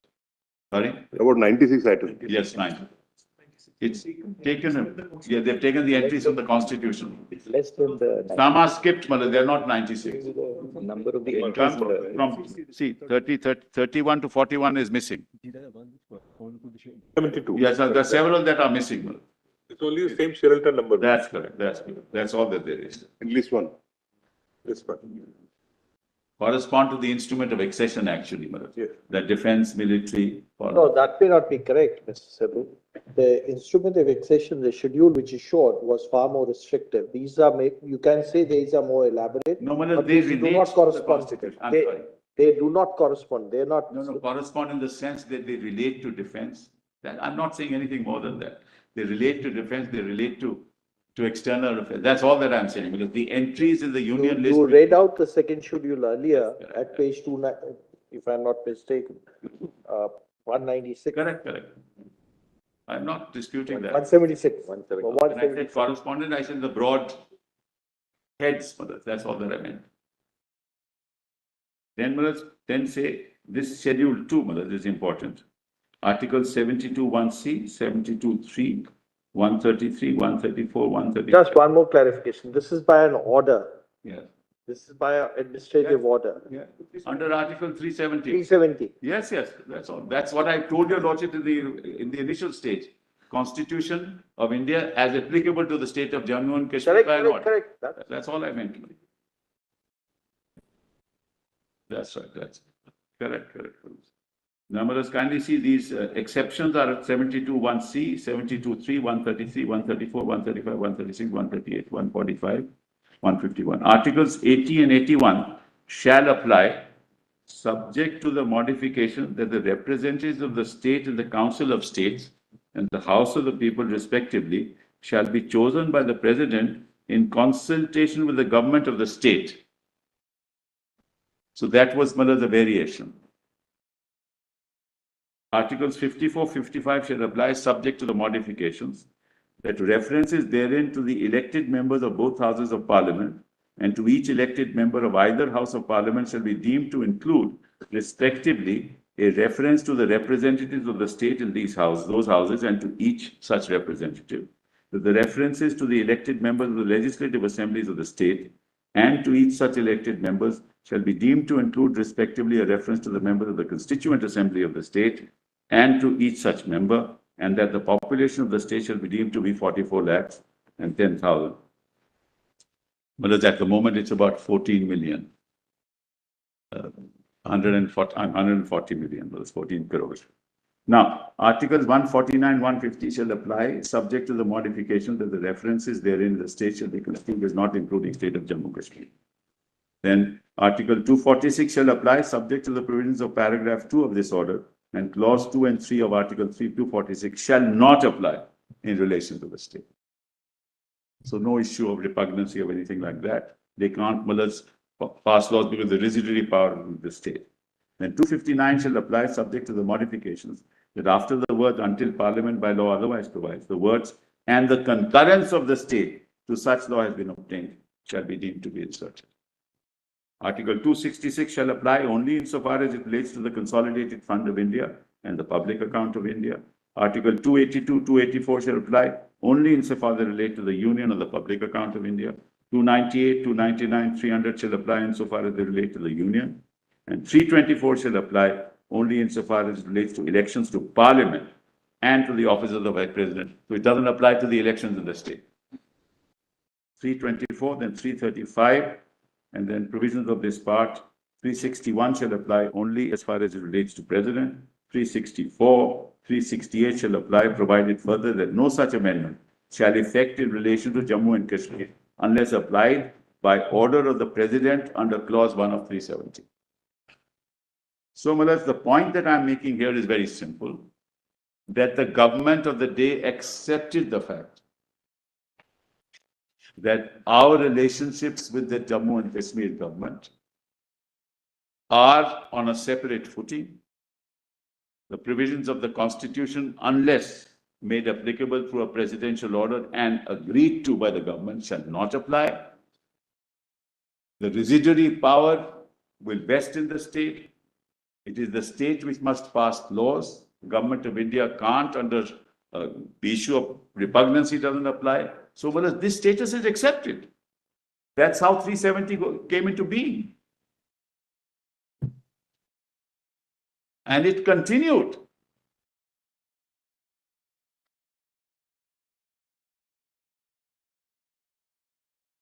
Yes, that will come to later. Then the distribution of revenues, comes, and that we are not really concerned with at the moment. Now kindly come back to volume 2, Madad, of the written submissions, volume 2, page 41.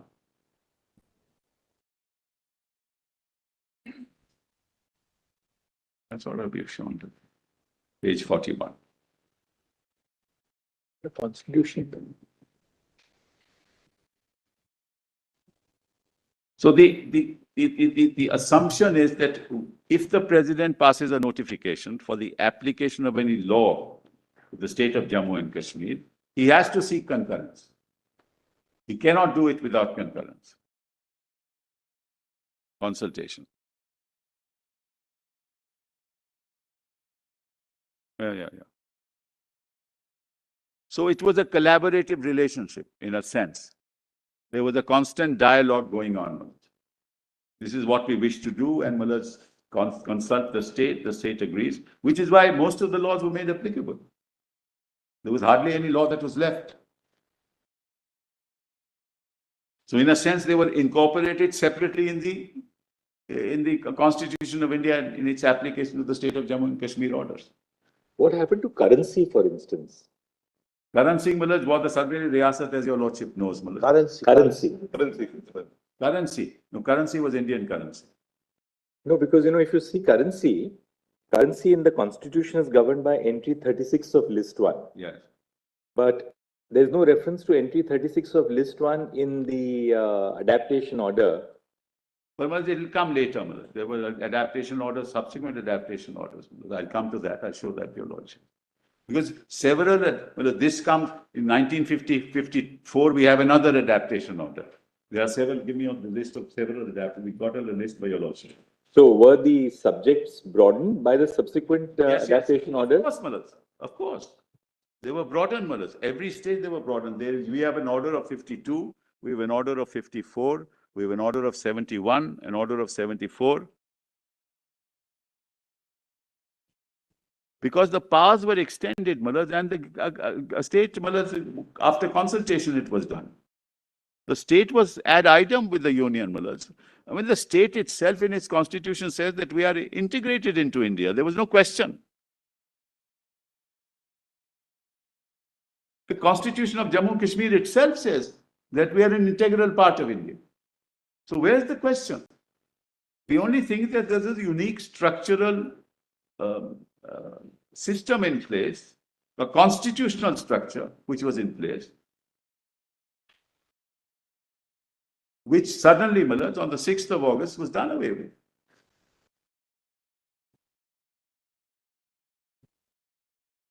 And Malas, with the greatest respect, though I don't want to use that expression, suddenly, Malas, in Parliament, it was said that we are doing this at 11 o'clock. Nobody knew about it. There was no consultation of any sort. So it was, Malas, as I said, the governor of the state and Parliament, and of course the powers that be, they decided to do this one fine morning and tossed it out. So, Malas, page 41. The Government of India published its white paper on Indian states clarifying the nature of Article 370. The effect of this provision, this is important, we're talking about 1950 itself. The effect of this provision is that the state of Jammu and Kashmir continues to be a part of India. Nobody disputes it. Nobody ever disputed it. It is a unit of the Indian Union. And the Union Parliament will have jurisdiction to make laws for the state on matters specified either in the instrument of accession or by later additions with the concurrence of the government of the state. My lords asked me that question. Steps will be taken for the purpose of convening a constituent assembly. The lordship knows, Malas, this is very important. At that time, when, Malas, we became a republic, 370 was there. And 370 mentions the Constituent Assembly. But the Constituent Assembly had not yet been convened in the state of Jammu and Kashmir. That was convened in 1951, December.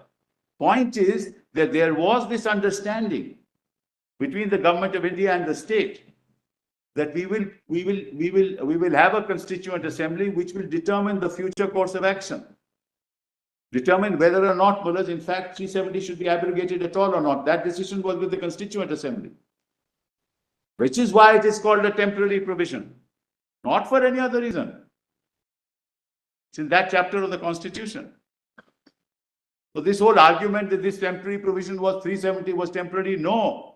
It was temporary because between 1951... Mr. Sable, what is the date of this white paper? 50. I'll give you... No, you're not given the date. I'm sorry, it's at page 121. Just see the date. We'll just give it to you in a minute.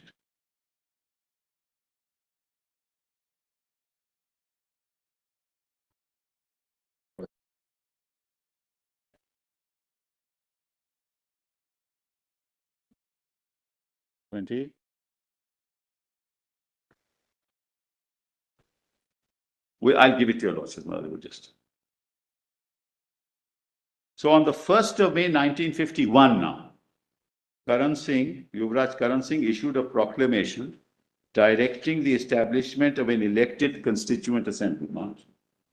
March 1950, I'll give the exact date. Okay. It is March 1950. Huh?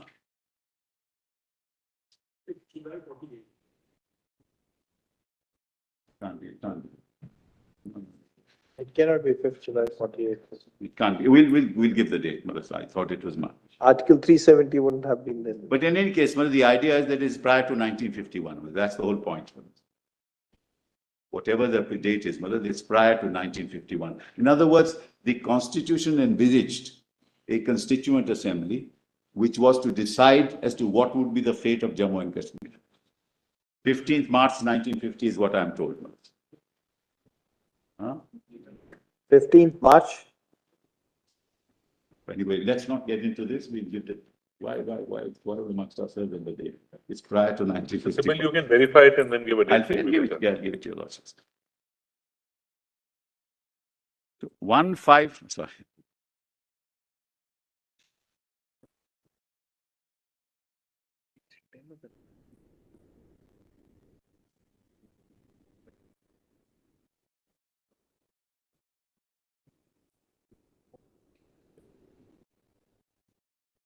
$254. No.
They didn't correspond, the 1950, the order didn't correspond, but as if you look at the 50 order, it says para 2, for the purposes of subclause B1 and clause 1 of 370, matters specified in the first schedule to this order, being matters in the union list, are hereby declared to correspond to matters specified in the instrument of accession.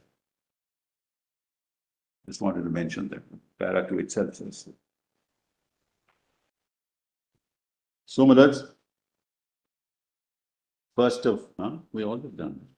On the 1st of May 1951, Karan Singh issued a proclamation directing establishment of an elected constituent assembly to draft a constitution for the state of Jammu and Kashmir. Then 20th of March 1952, under Article 370, Sub-Article 1 of the Constitution, and following consultation with the government of Jammu and Kashmir, the President issued the Constitution. Just one.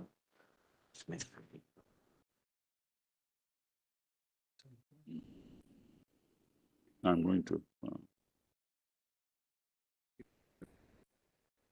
better read it now.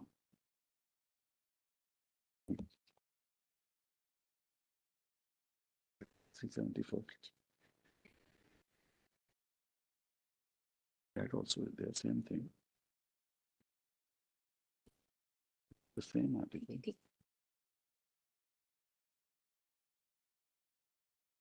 370 for a minute, but they'll give your lordship some. No, just continue. Where you want, whichever way you want. No, but let's read 370 because the context will be clear.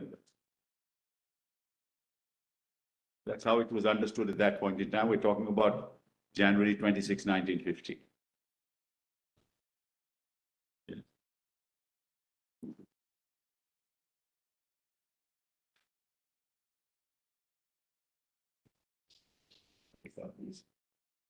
Well, let's, my lords, have the Constitution. Yes. It says, my lords, notwithstanding anything in this Constitution, the provisions of Article 238 shall not apply in relation to the state of Jammu and Kashmir. Now, 238 is Part A, Part B, Part C, Part D states. That's what 238 was, so it couldn't apply. It's neither, the Jammu and Kashmir didn't fall into that category. Sui generis. The power of Parliament to make laws for the said state shall be limited to those matters in the union list and the concurrent list, which in consultation with the government of the state are declared by the President to correspond to matters specified in the instrument of accession, governing the accession of the state to the Dominion of India, as the matters with respect to which the Dominion legislature may make laws for that state. And such other matters in the set lists as with the concurrence of the government of the state, the President may by order specify. So the items, whether it's communication, defense, foreign affairs in consultation, for all matters concurrence, for all other matters concurrence. Explanation. For the purposes of this article, the government of the state means the person for the time being recognized by the President as the Maharaja of Jammu and Kashmir, being acted on the advice of the Council of Ministers for the time being in office under the Maharaja's proclamation, dated 5th day of March 1948. This explanation was added later, Mothers, and I'll point that out to your Lordship later. It was amended later, Mothers, this particular explanation. The provisions of Article 1 of this article shall apply in relation to that state. Such of the other provisions of this Constitution shall apply in relation to the state, subject to such exceptions and modifications as the President may by order specify, provided that no such order which relates to matters specified in the instrument of accession of the state referred to in paragraph 1 of subclause B shall be issued except in consultation with the government of the state, provided further that no such order which relates to matters other than those referred to in the last proceeding proviso shall be issued except with the concurrence of that government. If the concurrence of the government of the state referred to in paragraph 2 of subclause B of clause 1, or in second proviso to subclause D of that clause be given before the Constituent Assembly for the purposes of framing the Constitution of the state is convened, it shall be placed before such assembly for just decision as may be taken thereon. Notwithstanding anything in the foregoing provisions of this article, the President may by public notification declare that this article shall cease to be operative or shall be operative only with such exceptions and modifications and from such date as he may specify, provided that the recommendations of the Legislative Assembly of the state shall be necessary before the President issues a notification. Constituent Assembly. This now is replaced by the Legislative Assembly. The Constituent Assembly. So you had to have a recommendation of the Constituent Assembly before you could efface 370. That's what the Constitution makers themselves thought in 1950. And that operated till 6th of August. How could it change? But how long would the tenure of the Constituent Assembly of the state be? 7 years. Sorry? 6 years, 51 to 57. So therefore, with the end of the 7 years, the very institution of the Constituent Assembly of the state lapses, then there's no Constituent Absolutely Assembly right. left. Absolutely. But then what happens with the proviso? But then what happens with the proviso then? This is exactly the point, Mother. This is exactly the point. Whereas the in between 51 and 57, the Constituent Assembly could take that decision. But thereafter, Mother, there's no question because they formed the. Well, let's take the Constitution. what happens after the Constituent Assembly has come to an end? Because no Constituent Assembly can have an indefinite life. That's precisely the point, Mothers. That is my point. The Constituent Assembly in India, when it drafted the Constitution, can't have a life after the Constitution is framed. No, but equally, The proviso to clause 3 refers to the recommendation of the Constituent Assembly of the state. Yes. The substantive provision says that the President may by a notification declare that the article shall cease to be operative. Yes. Right? Now, the only safeguard is that before the President does so, the recommendation of the Constituent Assembly of the state has to be taken. Yes. Now, what happens at a point of time where the Constituent Assembly of the state ceases to exist? But that's the point. The president can't issue such a notification. According to No. after 57, it can't be done at all. No, after 57, it can't. Then What happens- clause 3, That's what the- exactly. that What is happens why to for the- the temporary used in the That is article? why the temporary provision. No, but there's a Because, simple, Manoj, this one was, more fundamental issue, which is that notwithstanding the fact that the proviso ceases to operate, clause 3, the substantive part, continues to hold the field. no, it is dependent on the proviso. No. With respect, no, Manoj, with respect, any proviso. If the Manoj, proviso, I mean, there are ways in which you can construe a proviso, but if the proviso ceases to operate by virtue of the fact that the tenure of the Constituent Assembly of the state has ceased to exist, surely the substantive part of 3 still continues to remain. Kindly see the scheme of 370, Manoj, with the greatest respect. Kindly see the scheme of 370. On the 4 items, Manoj, that is defense, communications, external affairs and ancillary matters, Manoj, the consultation of the state is necessary under 370.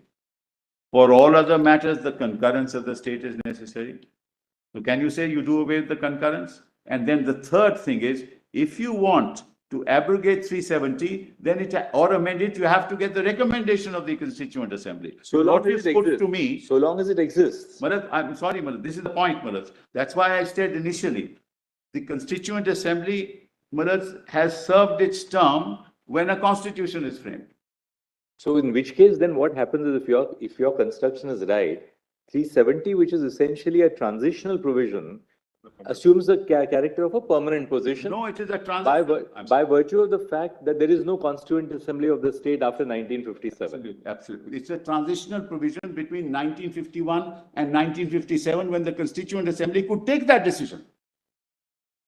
Could take that decision, which was left to the people of Kashmir.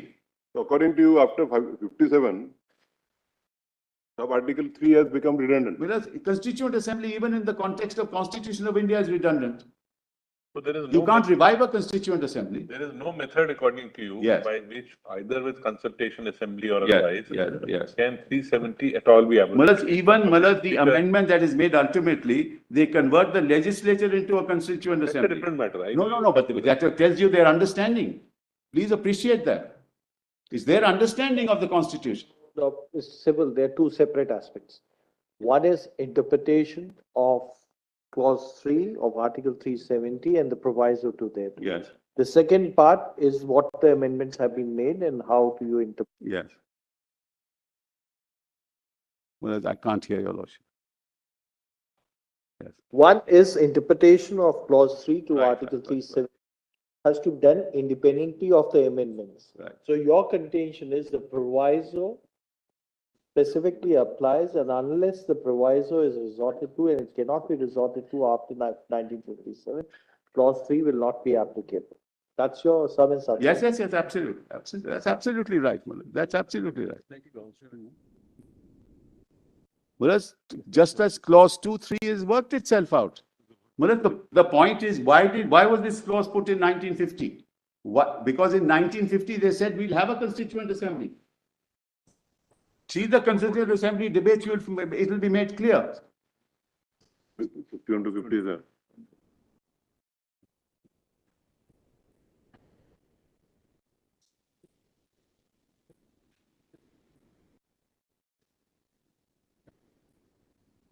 No, but the fact is in 370, at that time the Constituent Assembly was not there. The whole purpose was.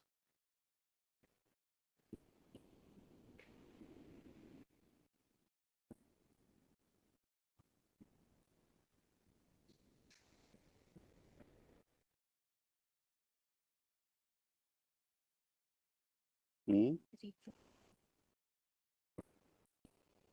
Yeah.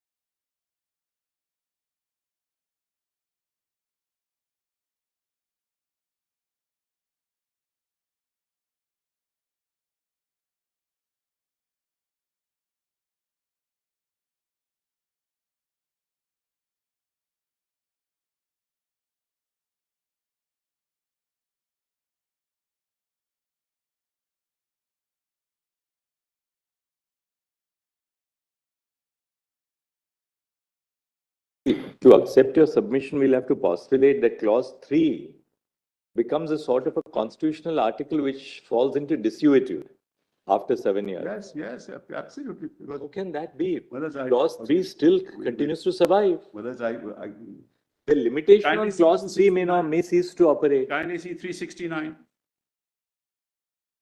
continues, Madhus. Kindly see 369. Temporary powers to Parliament to make laws. That's the part. Part 21, Madhus. See, 371 begins with a non-obstante clause. It Yeah. overrides the entirety of the constitution. Absolutely. Madhus. But So does clause 3 contains a non-obstante clause which overrides clause 1 as well. Yes. So therefore, notwithstanding, because 371 makes special provisions in relation to the state of Jammu and Kashmir. Correct. But 373 has a non-obstante provision which overrides the non-obstante clause in clause 1. For that period, Madhus, we are not disputing that. What your lordships is putting to me, there is a structure in place that was envisaged by the constitution in Madhus 1950. At that time, there was no constituent assembly. Why did they mention constituent assembly? Need not have mentioned it. Kindly can look at it from that point of view. What was the reason to mention constituent assembly in 370 when it was not even in place? They could have said government of Jammu and Kashmir. Why did the constitution makers, Madhus, include the term constituent assembly in 3? Because they knew that the constituent assembly will frame a Actually, constitution. there was no limited, the acceptance of sovereignty of the Dominion of India was complete. They didn't say in the instrument of accession that we accept the sovereignty of the Union of India for some limited purposes. They accepted the sovereignty for all intents and purposes. That acceptance of sovereignty was complete, but they reserved certain rights to themselves over certain legislative subjects. So in that sense, the accession was complete. The acceptance of sovereignty was complete. Now, consistent with that, therefore, it said that in clause 3, that the Union of India would have, the President of India would have the right to abrogate Article 370. Not the Condition Union- that subject to Not the Union of recommendation. India, but that's on the President. recommendation of the Constituent Assembly. Not Union of India has no right to till that is recommended. The word is recommendation of the Constituent Assembly. Then they can exercise that right. That's how you interpret a proviso. You can't say that they have the right sovereign, forget the proviso, even the recommendation of the Constituent Assembly, because it doesn't exist. Then 368 2 proviso also goes, Madhus. Therefore, the reason is simple, Madhus. The genesis of it was the fact that in 370 itself, it was mentioned that the Constituent Assembly has a role to play in the abrogation of 370. Otherwise, if your lordship says it had no role to play, there was no need for 370 sub article 3.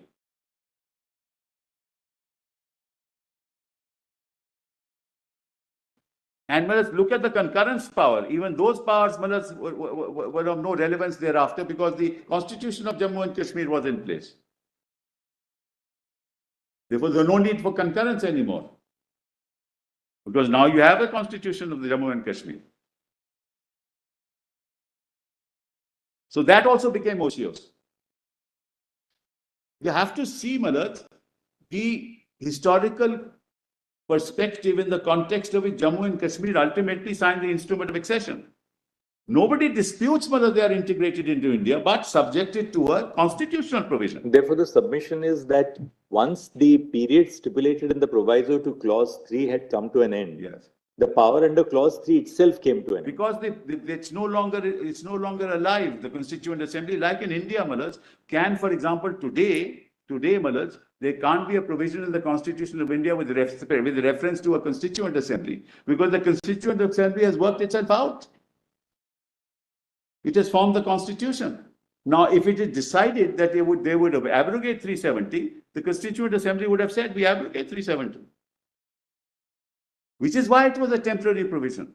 Not because of the fact that under as a Union of India, it was Oh, Mr. Deemed to be a Sibal, temporary, how could it be? Sibal, sorry, interrupting you at this stage. It does maybe just putting a question. Sure, I'm sure. not.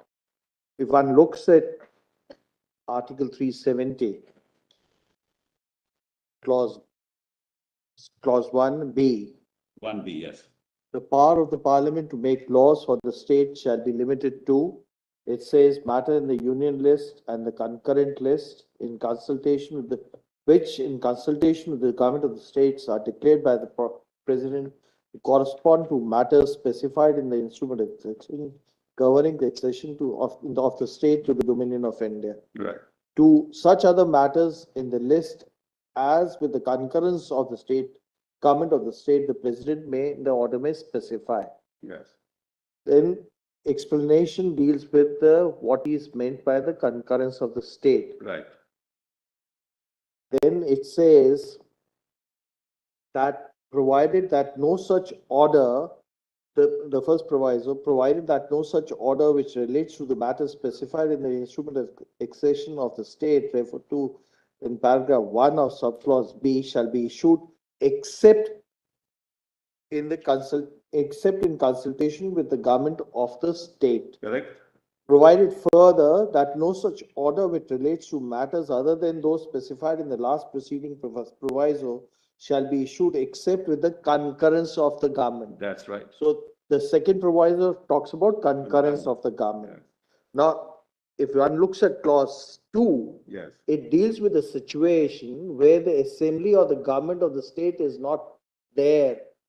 It deals with the period when the constitutional assembly of the state was in existence, but the government or the elected assembly was not in existence. And therefore, the proviso to clause 3 will only be applicable as long as the government of the state or the assembly is not elected. Because election of the assembly will take place after the constitutional assembly of the constitutional assembly of the state of Jammu and Kashmir enacts the constitution. Government was always in place from day one. No, maybe so. Government is always in Because place from day one. that appears to be the broad outline of this, outline of Article 370. What clause 2, when it refers to the constitutional assembly of the state, it is for the purpose of for framing the constitution of the state, which shall be placed before the assembly for such decision as may be taken thereon. Correct. So the constitutional assembly of the state makes the constitution, frames the constitution, it goes before the constitution. No, it can state in the constitution that that the 370 is abrogated. What problems are there? It has the power. That's why there is a constituent assembly. And it says, Malaj, notwithstanding anything in the foregoing provisions, kindly note that. Notwithstanding, Malaj, 37(1)(b)(1) and 37(2), notwithstanding any of that. So, Malaj, you start the article by saying notwithstanding anything in this constitution, and 3 starts with notwithstanding anything in the foregoing provisions. That is notwithstanding the opening part of the second article also. There was a government, yes. Yes. Extent of Constituent Assembly of the state. Yes. If sub-article 3, Yes. according to you, Yes. has become non-existent, ceased to operative, Yes. then how the very temporary nature of Article 370 will survive? That's why, because it's temporary, because the Constituent Assembly had not been framed, but at that point in time had not been constituted in 1950 when this provision was added in the Constitution. No, if sub-article 3 goes, then that means Article 370 can never be abrogated. Yes, that's the whole point, Mullah. That is our case. Then how it is temporary? It is temporary because when this article was framed, Mullah, there was no Constituent Assembly. It was the Constituent Assembly which could have taken the decision that we will abrogate 370 and merge completely with the Union of India like any other state. Mr. Sibal, your contention, if I've understood you correctly, is that the temporary nature of 370 is correlatable to the Constituent Assembly. Life. That's my And answer. in a way, subclause 3 becomes OTOs once the Constituent Assembly ceases to exist. This is your contention. My contention. From 51 to 57, it is temporary. Your lordships of the Constituent Assembly, they say the same thing. Mr. Iyengar, they say the same thing, what I'm saying, Madam. I'm just trying to phrase it as I understand it. I- So I- I'm clear Your that lordships have understood it, and I also understand your lordships, what your lordships are thinking, Madam. So I have to respond to that. According to it is temporary between 51 to 57. That's correct. And thereafter permanent. The reason is simple, Madam, all constituent assemblies are temporary. There is no permanence in a constituent assembly. So when you Role is limited to framing the constitution. Yes. Therefore, Malad, if it is temporary by its nature, which is why I started by saying this is a political exercise. That's why I, Malad, started with that summation before your lordships. The formation of a constituent assembly is a political exercise to ensure that people within the territory of a particular region, their aspirations are taken into account to formulate a law and a constitution to ensure that those aspirations are met in future times to come. It's not a law-making exercise. Then they framed the constitution to take into account those aspirations. That's how our republic came into force. Because there was the 1935 Act, there was diversity. Well, let's kindly look at it historically. Let's not forget the law for the moment. Look at it historically. If you look at Europe and the making of the nation states in Europe, how did that happen? It happened because there were large empires, the Austro-Hungarian Empire, Prussian Empire. And whereas those large empires had communities and within those empires, there were peoples of different languages, of different cultures, of different ethnic lot. So it is the breakup of the empire that led to the rise of the nation state, the Treaty of Utrecht, the 1848 revolutions. Right? In India, the process was the opposite. It's the only exception. The process was just the opposite. There was disparity. There were existing disparities. There were 562 princely states. There were states, which were part of the British Crown. They had to be amalgamated. And each of them, had certain conditions. But then ultimately they all agreed, okay, for the states that were part of 562, all agreed. But this particular state of Jammu and Kashmir was an exception. And the exception was constitutionally engrafted in Article 370. And the terms of the exception were constitutionally engrafted in 370. You can't jettison the people of the state of Jammu and Kashmir and decide that then what's the difference between this and whether the act of the crown? What's the difference between this and the annexation of Junagadh? Or the annexation of Hyderabad? Then it's an act of paramountcy that I am the union and I will decide. When you have constitutionally committed yourself that if this is to be done, you have to follow a process which two sovereign authorities have agreed upon and it grafted in Article 370.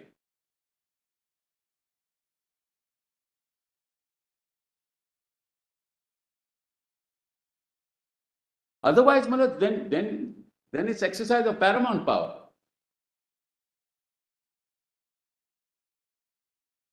when the assimilative exercise carried out, your submission, as I understand, is J&K is an exception because a temporary provision was created for a period of time, and after that it is engrafted permanently into the constitution. Because you can't revive the Constituent Assembly. I'm just saying, what is That's what my submission. I appreciate, Manoj, your lordships have fully understood what I'm trying to say. What is it that you have a state of Jammu and Kashmir with today 14 million people. At that time, Manoj, they were much less. They have no role to play in their own fate. They have no role to play. If in 1950 it was part of the union, there would be no issue. The aspirations, the desires of the people, whatever it is, Manoj. After all, this was something that also had international repercussions at that point in time. If a elected assembly would want to abrogate 370, even that is not possible. Not possible, not possible. That is why they had to, do these things in the manner that they did. But the only way we can reach to that conclusion is by saying that once the period for the work of the Constituent Assembly of the state comes to an end, then what is essentially a temporary provision assumes a permanent character in the Constitution. But that, yes, Lordship is right, except. But if that hypothesis is not accepted, then the only basis on which you can really, place your petitions here is that by asserting that a pre-constitution compact, which was entered into between an independent state and a state in which it has merged, so to speak, is enforceable, irrespective of what the legislative power of the merging state is. Because the legislative power, both of the parliament here, cannot override the powers under 356 of the Constitution. Because what has been used is 356. There is no such power under 356 that can take Or can an independent state, which accepts the sovereignty of another state unconditionally, still say that, well, if the parliament of that state to which we have assumed the sovereignty of is still restrained in terms of the original compact? It's unconditional, it's unconditional. And apart from, forget about that. Can Parliament of India, Parliament of India, in the context of its responsibilities and powers under the Constitution of India, do an act beyond 356? Can't. There are very complex issues that your lordships will have to decide. This power is exercised under 356. How is that can be exercised under 356? 356 itself is a temporary power. What are you trying to say to me? Well, what you are saying, you see, which means even, let us say, a hypothesis that the will of the people is to abrogate it. Yes. Which is reflected by an assembly elected. Yes. You are saying even that scenario, it cannot be done. Trying to understand the consecutor would be, even then it can't be done. But that would be a political act then, I would say that if that situation arises, it would be a political act. That's not been done, but be that as it may. Kindly look at it from this point of view. 356 itself is a temporary provision. What's the purpose of 366? To restore democracy. Is the intention behind the 356 position, which is a temporary provision, to decimate democracy? No, it's simple. Let's keep 356 aside for the time being, because we are now interpreting No, I'm only 370. saying We are interpreting clause 3 Yeah. to I'm just, 70. yeah, I appreciate what. We can't bring. No, I'm only saying these are issues And, that will and arise. if one looks at it carefully, Yeah. subclause B2 says such are the matters in the said list with the concurrence of the government of the state, the president may by order specify. So all other matters which are not included in clause 1 can be now the parliament of the country can legislate with the concurrence Yes. of the government of the state. Correct. Now, what is meant by the concurrence of the government of the state is specified in clause 2, Yes. as long as there is no legislative assembly. Correct. In that case, it's the Constituent Assembly which will have the power. Yes. And after the state assembly has been constituted, then it will be placed before the state assembly. Correct. That's the purport of clause 2. Absolutely right. So that's also worked itself out. One. Yes. But once the state assembly has been constituted, Right. in terms of the constitution of the state, then it is governed by the proviso first and the second proviso to clause 1. Yes. It says, provided that no such order which relates to matters specified so and so in consultation with the government of the state, Yes. concurrence is not required because it's That's already right. included in the Yes. order of accession. The second proviso applies when it is not included in the order of succession and says, provided further that no such order which relates to matters referred to in the last provision shall be except with the concurrence of the government. Correct. So all that is required is concurrence of the government. Right. But to say that the proviso to clause 3 Right. will operate even after No, it the says this constitution. article shall cease to operate, not just any laws, that this article shall cease to operate. There's a difference, Malad. Actually, proviso 1 and proviso 2 have worked themselves out. Because now you have a constitution. Yes, it's not worked itself out. It will continue to apply as long as there is concurrence of the state government. That's right. And in between, the constitution in 1957 is framed, Malad. So that there was no CO after that. Except for the ones, there were a couple of COs, but ultimately it's in three, it's in that's different.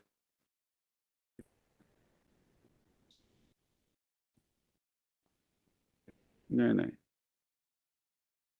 See, it says notwithstanding anything in foregoing provision of this article.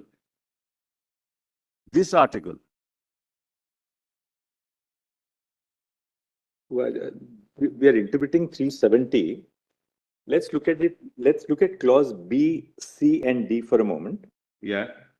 B, C, and D cover two types of situations. That's good. One, it covers entries of the union list and the concurrent list. Yes. And it covers substantive provisions of the Constitution also. Now, clause B refers to the power of Parliament to make laws for the state. Yes. It restricts it in two ways. Yes.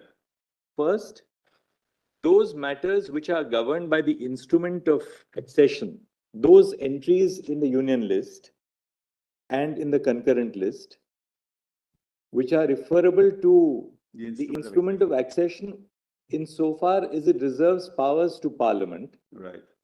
Those have to be specified by the Government of India, by the President, Absolutely. in consultation with the state. Absolutely. So B1 refers to those matters in the union list and the concurrent list. Right. Right.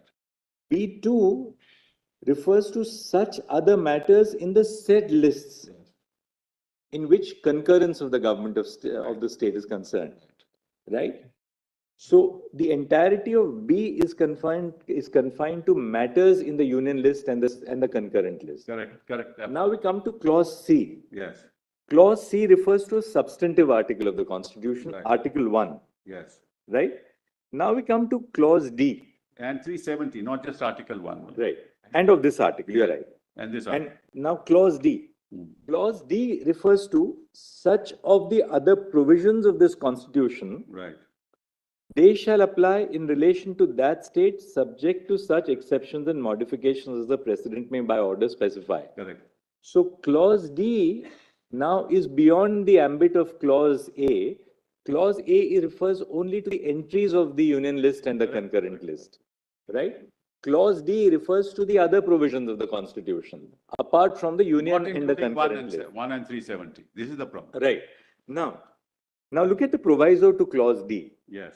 The proviso says that no such order which relates to the matters specified in the instrument of accession of the state referred to in paragraph 1 of subclause B Correct.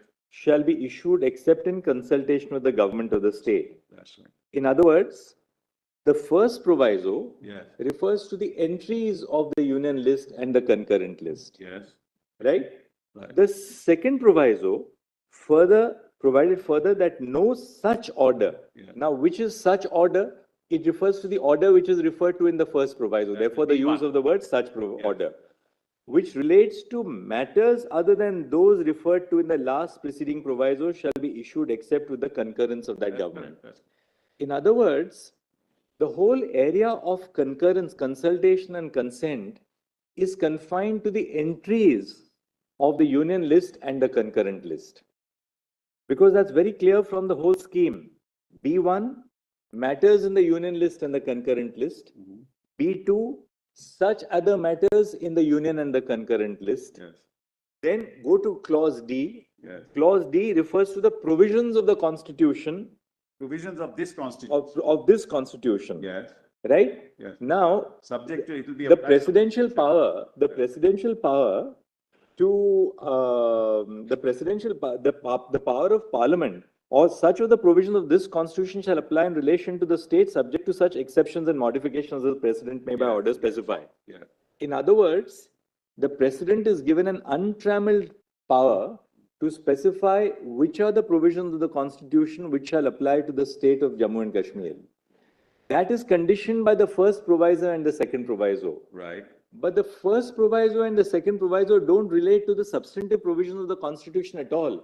They only refer to the matters governed in the union list and the concurrent list. Only the first proviso, not. One second. Orders, Malak. Right. You're right. Yes. Deals with deals with the presidential order. First proviso mentions the list, but not the second proviso. D recognizes as inhering in the President the power to decide which of the substantive provisions of the Constitution shall apply to Jammu and Kashmir. Now, that power of the President That is is subject to conditioned the by the second first and the second proviso. Yes. But the first and second proviso to clause D No, see, only. provided further that no such order shall relate. So no such order means the order referred to in the first proviso. And the first proviso only refers to clause 1 Whereas of these only subclause orders, D. Malak, not these only orders. Yes, these orders. I understand that, yes. No, 1 second. No, you're not getting the point. The point is this, that D refers to an order which may be passed by the President, making applicable provisions of the Constitution to the state of Jammu and Kashmir with adaptations or modifications. Now the question, including the list, now, yes, now what the first proviso says is that no such order which relates to matters specified in the instrument of accession specified in paragraph 1 of clause B shall be issued except with That's the consultation. instrument of accession, Malak. But that pertains only to the entries in the union. Absolutely. Yes, You read it on the face of it. That's, The second proviso, Malak. Now the second proviso. Now the second proviso says, provided Other than that those referred. no such order Yes. which relates to matters other than those referred to in the last preceding proviso. Concurrence. Therefore, Which includes D, Malak. no, it refers only, it cannot. I'll tell you why. Provided further that no such order means which order? The order referred to in the first proviso. And the order He also referred, mentions order, Malak. sorry? He also mentions order. provisos, use the word such order, Such order. refers to the order in D. Just 1 minute. But it is not. He also says the same thing. My order specify. Silence. And also by an order. By an order.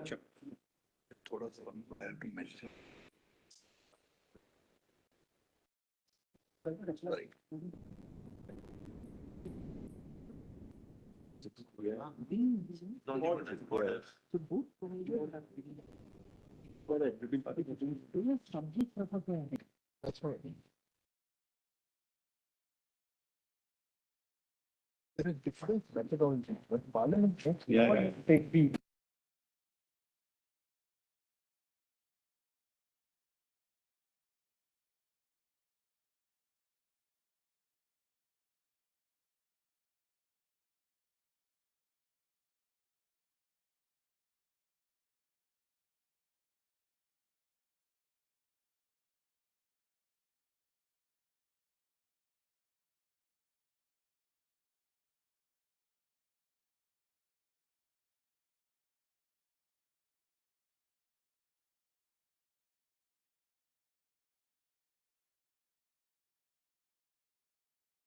the Lord, Honorable the Chief Justice, in the morning I'd mentioned a matter, there's Yes. higher urgency. There are 23 protests going on simultaneously we have a very volatile situation due to very unfortunate situations that happened in the neighboring state in Haryana and Nu. Now there are 23 protests going on in Delhi. Have you circulated your email? We sent it notes to I'll the, pass orders immediately. if your lordships could please, at Of last course, time I- that's what I was that's what the assigned to any circular learned says. I'll do that. Can I hand over hard copies of the IAM? You circulated an email, right? I'll pass orders on. But the email went to the learned registrar judicial because we couldn't find another email He address. doesn't even allow me to use a washroom. He's waiting just outside to take orders the moment I come to my chamber. Right. No, we also circulated to the Honorable Court Master, your Lordship's Court Master.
Yes.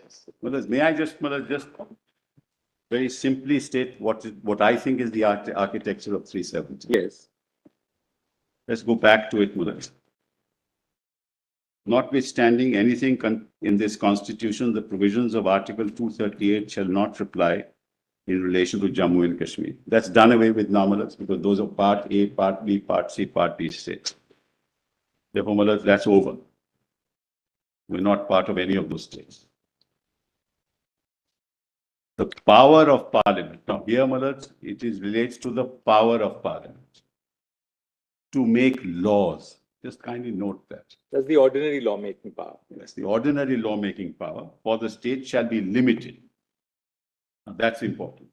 Even the lawmaking power is limited to those matters in the union list and the concurrent list. Your lordships will see state list is out because residuary power is in the state, which in consultation with the government of the state are declared by the president to correspond to matters specified in the instrument of accession governing the accession of the state to the Dominion of India as the matters with respect to which the Dominion legislature may make laws in that state. So that's that list, Manoj. We saw the list in the morning. The list in the morning. So it is only those that Parliament may make laws, but that also with consultation.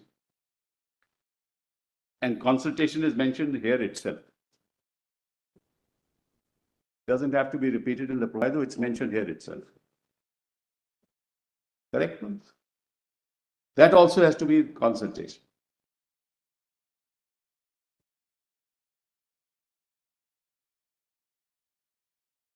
I'm just trying to clarify the architecture. So that's with consultation. Now you come to B. Such other matters, that is again power of Parliament to make laws. Such other matters in the said list, so apart from the list that are in the instrument of accession, such other matters in the said list. This list refers to union and concurrent list. Yes. Only list 1 and 3. 1 and 3. There. As with the concurrence of the government. So now, Mullahs, that law has to be also with concurrence of the government. So we are dealing only with laws here. Lawmaking power. That's the first, Mullahs, limb of the argument. That's the restriction on the lawmaking power. That's the lawmaking power. Concurrence is mentioned here in respect of other matters, Mullahs. No proviso is required. Here, no proviso is required. Now, let's leave the explanation for the moment. The provisions of Article 1 and this article shall apply. See, the provisions of Article 1 and of this article shall apply in relation to that state. So, this is Article 1 and this Art 370. This becomes relevant for D, ultimately. Now come to D. D starts with the word. Now, D doesn't deal with laws. It deals with proclamation and orders of the president. Provisions, such of the other provisions of this. I pause here, Madam. Others excluding 1 and 370.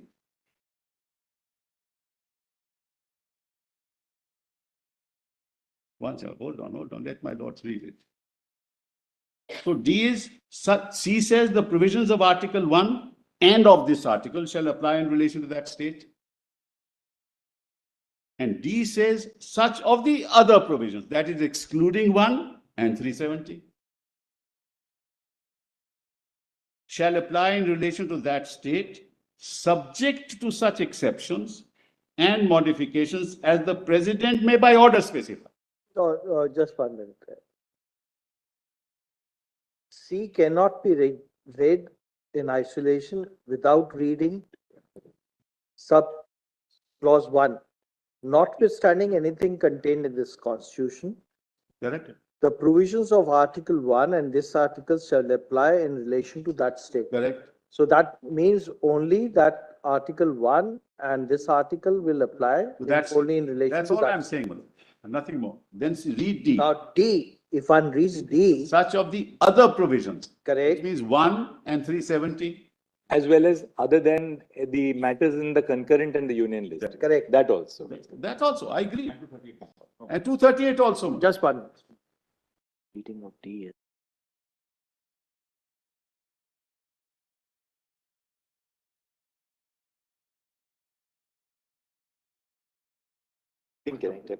Yes. Whether Khanna's reading is that it will include D, but, sorry, C, but exclude A and B. Cannot, Mullah. It will. Otherwise, it'll lead to a situation you are saying that 370 is a permanent article. Mullah, we'll come to that later whether it's One minute, permanent. yes, that's your argument. Well, If I- 370 I is a permanent article which cannot be undone by even with the concurrence. Let me forget that when I made that argument. Right now, you're just giving us the structure of the article. Forget that what I made that argument. That you're It giving is us the structure, temporary. yes? It is temporary on 26th of January 1950. Let's forget about anything else. It is temporary. Why? Because, Malad,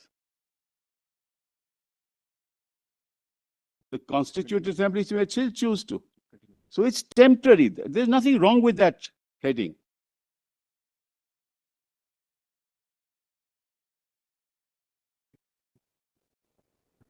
Let me finish. Let me finish the architecture and then I'll come back.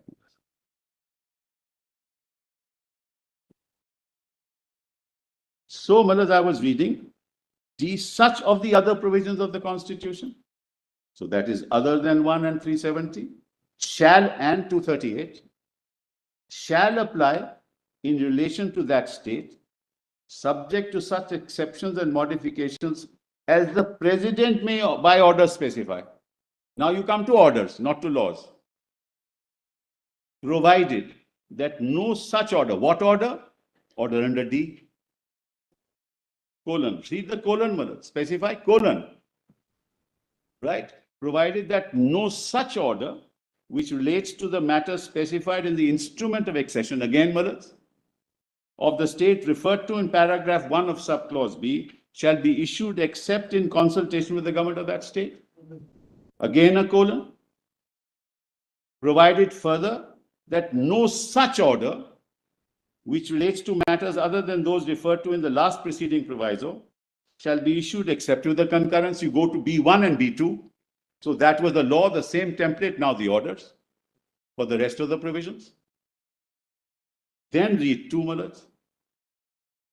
If the concurrence of the government of the state referred to in paragraph 2 of subclause B of clause 1 or in second proviso to subclause D of that clause be given before the Constituent Assembly for the purpose of framing the constitution of the state is convened, it shall be placed before such assembly for such decision and may be taken thereon. Same template of B and D, Malad. And they can reject it. They need not confirm it. That's how you retain sovereignty, which is the instrument of accession. And if it don't retain it, it's temporary. That's why temporary.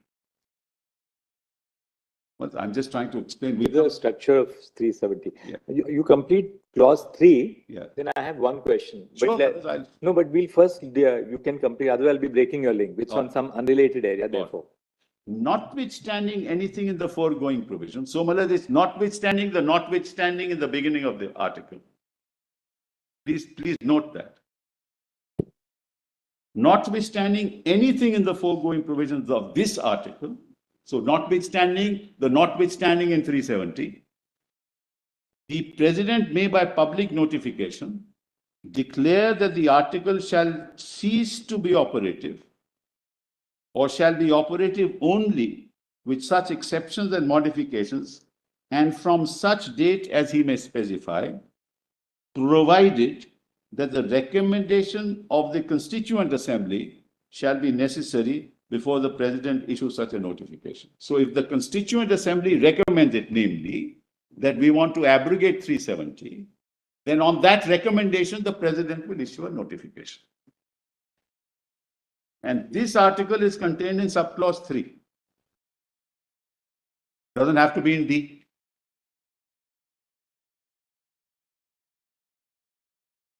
So that, according to me, is the architecture of 370. Sybil, I have just one question on this. B1 refers to those matters in the instrument of accession which have been ceded by the Maharaja to the Union, the Dominion's power. B2 refers to all other matters in the Union and concurrent list other than what is covered by 1. Fair enough. Now, suppose in the area of the Union and the concurrent list, something is not covered by B1 or by B2. In other words, it's not referable to those subjects mentioned in the instrument of accession, and it's not covered by B2 at all. That power is not entrusted to the state. B2 is all other lists, Mullah. No, no. B2 says such other matters in the said list as with the concurrence of the government, the president may order specify. So all matters in the list. Right, right. Of course. It covers, it's a residuary. Everything, Mullah, everything. Yeah. So you have to take the concurrence of the state. Yes. Now, suppose it is not covered by B2 in the sense that there is no concurrence of the state. Right? It's not covered by B1. Yes. And you have not taken the concurrence of the state under B2. Correct. On such an aspect, the state legislature cannot exercise power because it's not in the state list. One second, Nizam, one second. Residuary power of the One state. second. Yeah. The state legislature, the state legislature is operating on the state list. And residuary power, Mullah. Residuary power came in and when? Under what? Other way around, Mullah. No, Kashmir, it was there from the beginning. Where does the residuary power find? Yes, I'll show that to you, Lord. This is part of the instrument itself. Instrument of accession. Yes, it is part of Mullah's all orders of the government. No, but has specifically there's It's also part of the constitution. Mullah. I'll show I that. just wanted to see whether it's part Yes, of yes, yes. You're always to take it, Mullah. because otherwise there'll be a peculiar situation. Yes.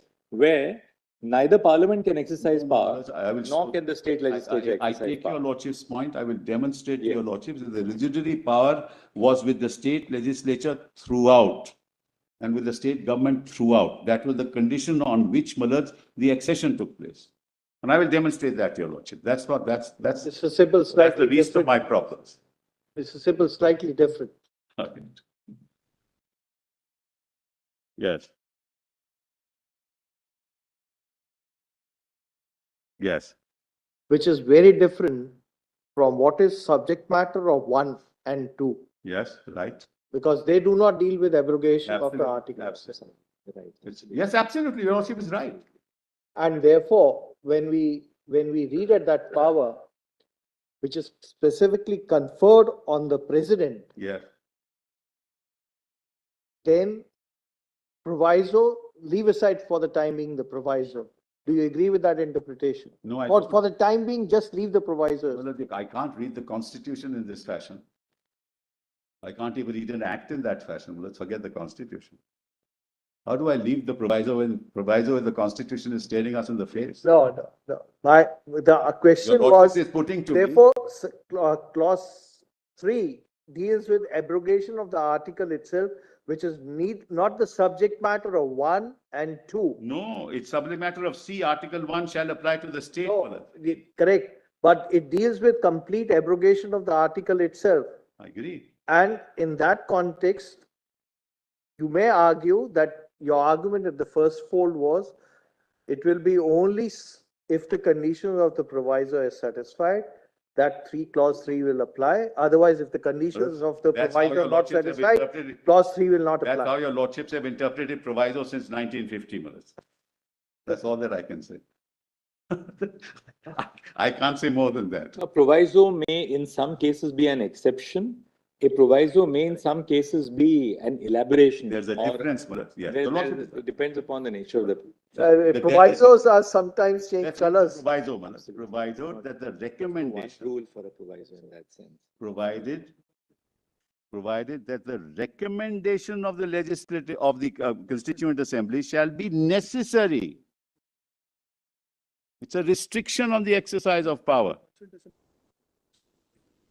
That's right, referred to in clause 2, Mullah. Strict way to interpret clause 3 to say that the power existed and then will vanish once the Constitutional Assembly of the state is no longer exists. But you kindly read 2, Mullah. if the concurrence of the government of the state referred to in para 2, subclause B or 1 or the second proviso to D of that clause be given before the constituent assembly for the purpose of framing of the constitution that's the purpose. Mr. Sibal, you have contradicted yourself. When you refer to clause C, subclause C is an independent clause and clause D not applicable to clause C. No, Then what the I'm second saying is, proviso will not apply. in both cases, And therefore only subclause 3 will apply. Himala's point is clause 2 says that Clause 3 will apply. even for the purposes of those notifications. Anyway, we'll examine that. Yes. We have understood your line of argument. No, there is something that's missing, Malas. The proviso says, provided that the recommendation of the Constituent Assembly of the state referred to in clause 2. Why are they saying that, Malas? The purpose is given in clause 2.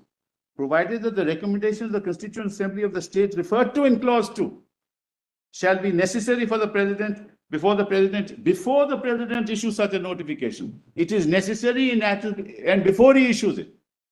How can you say that it's explanatory or that it's an independent clause? It specifies how it is to happen. It has to happen before, that is, the permission has to have before. You know, the reason why clause 3 refers to the Constituent Assembly of the state referred to in clause 2 is because clause 2 refers to the Constituent Assembly for the purpose of framing the Constitution. That's correct. That's exactly Right? That's your point. You get that point. Yeah. Now, therefore, the recommendation of which Constituent Assembly, this makes it very clear that one and only Constituent Assembly which was formed for the purpose of framing of the state constitution. Right. Once the frame of the constitution was done, then that purpose of the Constituent Assembly is not like a permanent body. Like Parliament is a permanent body. The Supreme Court is a permanent body. No doubt about it. It's a body which has a specific purpose and then after it becomes functus officio, so to speak. Right. Therefore, once the Constituent Assembly had fulfilled its purpose, then the proviso itself has no application. No, this is the problem, Malaj, with the problem there is when you are applying 3 without the proviso and saying this is a blanket power, then Malaj, the president can do it anytime without any consultation. Also, Mr. Sibal, one thing which we must just passes an order. Mr. That I Sibal, integrate. One thing which we have to also bear in mind is all these provisions are in Part 21. Part 21 has used 3 expressions: temporary, transitional, and special. Correct. Temporary provisions are those which are intended to be in existence for a limited period of time, That's right. but without a point of terminus, right? A temporary government servant. That person is temporary Oh, sure. for a limited period of time, Right. but whose services are to be terminated. Until you are terminating the services of that person still continues. Right. That's that broad concept, of temporary. Absolutely right. Transitional means something which necessarily has a terminus. That's right. That it Laws comes to made an- earlier. I'll show you some of the transitional provisions in this part. Right. And third is special. Right. Now we'll see, for instance, after 370, we'll get some idea from the provisions after 370. Say 371, special provision with respect to Maharashtra and Gujarat. 371A, special provision for Nagaland. Yes. Then we get 371B, special provision for Assam. Correct. 371C, special provision for Manipur. That's correct. D, for the state of Andhra Pradesh and Telangana. Right. E, establishment of Central University in AP. F is special provision for Sikkim, which came in 75. Right. G, Mizoram. H, special provision for Arunachal. Yes. Then I for state of Goa. J for the state of Karnataka. Right. Now, after these special provisions end, we come to 372, Right. which continuance in force of Existing laws. existing laws, Yes. which then says, shall continue in force until altered or repealed or amended by a competent legislature Right. or by any other, like the penal code. Right. It just continued in force until it is altered. Then similarly, now we have 372A, power of the president to adapt laws. Right. And it says the president may by order made before the 1st of November 1957 make such adaptations and modifications. Right. So this was a transitional provision that the president had to make those adaptations by the 1st of November 1957. So it was a transitional provision. After that, the power lapses. So similarly, 373, was then came the provisions relating to the judges whose services had to be taken over by the Union of India, public service commissions, so on and so forth. And then 392, the power of the president to remove difficulties. Right. So therefore, part 21 basically covers special provisions, temporary provisions, and transitional provisions. Right. Now, it doesn't use the expression transitional in any head note or marginal note to the articles. But temporary and special are used in the marginal notes to specific articles of part 21. And 370 specifically uses the expression temporary. It had to, Malad. It had to. So, can we then, by saying that the power under clause 3 goes once the Constituent Assembly comes to an end, really convert this into a permanent provision, which it was never intended to be by the Constitution? But that's, Malad, your lordships are now putting to me, it was never intended to be. In 370, when it was put in, it had to be a temporary provision. It had to be, Malad. There was nothing there at that point in time. It had to be, Malad. It could never be a permanent thing. So why did the Constitution then put it in part 21? Because, Malad, it is a separate, it relates to a particular state where the two sovereigns have come together and made a compact which is incorporated and integrated. No, part 21 does not deal only with Kashmir. Doesn't deal only with Jammu and Kashmir. It deals with other states also. I'm sorry, I didn't get. Part 21 Yes. does not deal only with Jammu and Kashmir. No, of course not. That's why I think it's a separate independent provision and has to be interpreted on its own terms. You can't incorporate Muller's concepts outside of 370 and integrate them into 370 and say, this is how we'll read 370. Yes. 370 is not temporary. 370 is not temporary. General note expressly says it's temporary. No, it says temporary provisions with respect to temporary provisions. In other words, this is a provision which is temporary till such time as the Constituent Assembly decides this way or that way. That's the whole purpose, Malad. Because when the Constitution came into force, there was no such thing as the Constituent Assembly even. How did the Constitution add this here? Because there was an understanding. Otherwise, why would you bring in the term Constituent Assembly in 370? It was not anywhere else.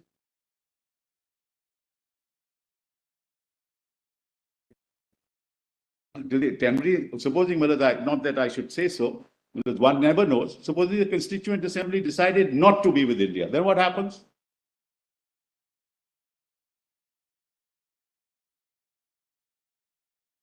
We would have to do what we did to Junagadh. There are two types of temporary provisions in part 21. One type is Article 369. 369 says Parliament had the power to make laws for a period of 5 years. That's correct. On certain matters, even if they may not be in the concurrent. Absolutely, yes. So they were temporary with reference to time. They were temporal. I agree. Then 370 is an illustration of a case which is temporary in the sense it will operate till abrogated. Would it be? I mean, we are just, when Mr. Not till abrogated. When we are putting your point, it's actually we are thinking that. I understand. We are just. I understand, Malad. This is, your lordships have always done this, Malad. Your lordships. This is a very fruitful debate because we all have to understand. We are here standing it's only for in that India. process that We're we can standing for really. the people of India. We're not, Malad. This is not something that we believe we are totally integrated into India. That's not an issue, Malad. We have said so. Therefore, there is no, as far as, I mean, our constitution says we are an integral part of India. So where's the question of moving away from that? Yes, yes.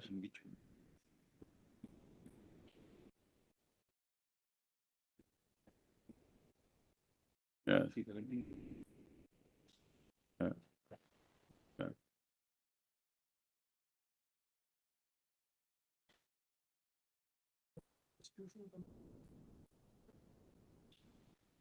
There were only two choices, Malad. So we said, the Constituency Assembly said, all of Constitution to apply, we'd be like any other state. They don't have to make a constitution of their own. Then they don't have to make a constitution of their own. Indian constitution applies. Once again, they don't have to make a constitution of their own. The Constituent Assembly would say, we integrate into India, we're part of India, we're like any other state, we don't need a constitution, and all those lists will apply. That power is there. So why was it called a temporary provision? Because that had to be decided by the Constituent Assembly.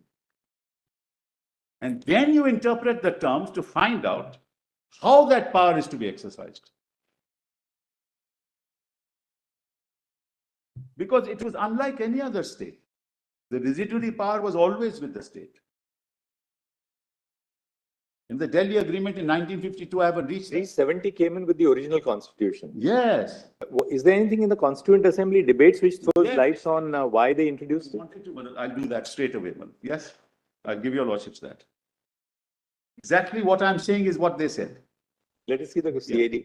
Volume 8. Volume 8. Now.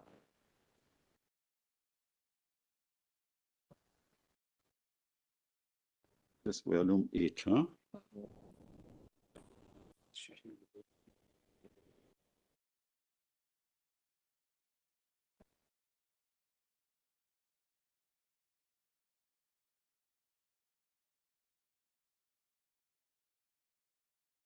Yeah. Originally, I kindly see volume 8, PDF page 1173. It's okay, 1174 actually. Volume 8, PDF page 1174. 1174. PDF one. PDF 1174. Volume 4034. Running page 4035. 4035. Yes, running page. But PDF 1174. Volume 8. Volume 8. By now we know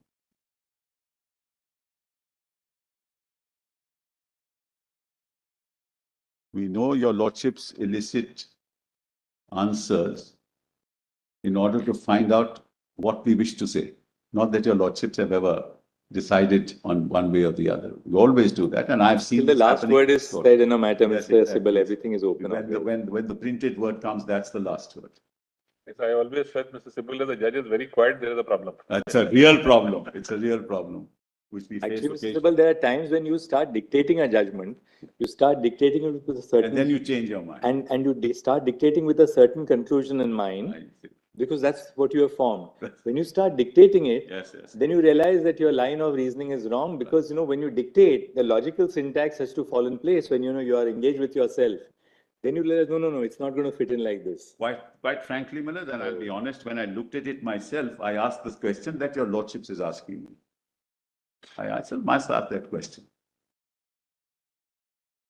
4034, Mr. Yes, 4035. Oh, sorry, 1174, yes. 1174. Then kindly come to Millard, the sentence starting.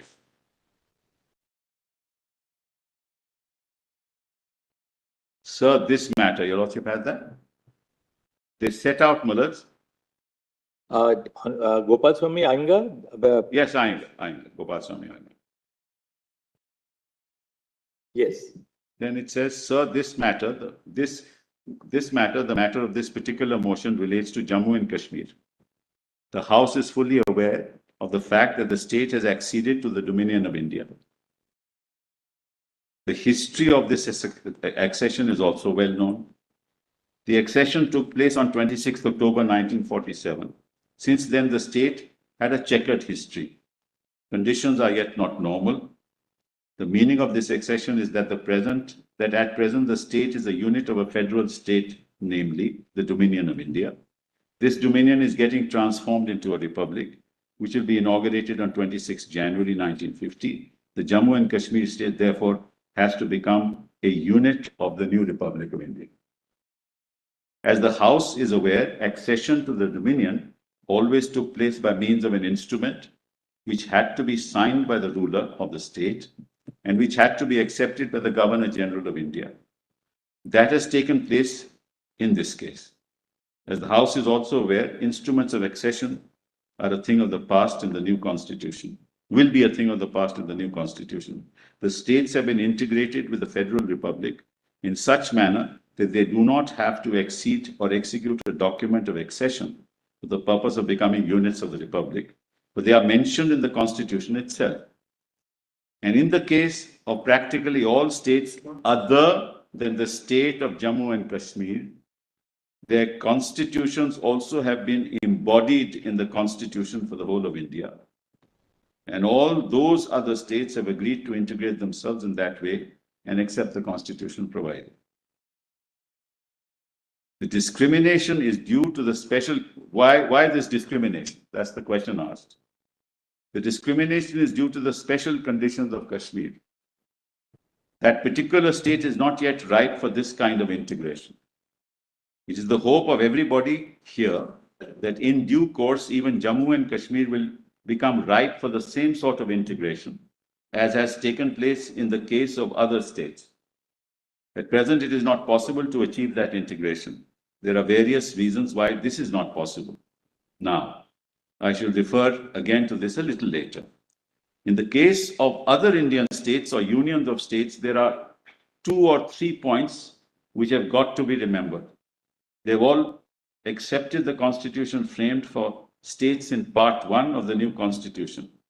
And those provisions have been adapted so as to suit conditions of Indian states and union of states. Secondly, the center, that is the Republican Federal Center, will have power to make laws applying in every such state or union to all unions and concurrent subjects.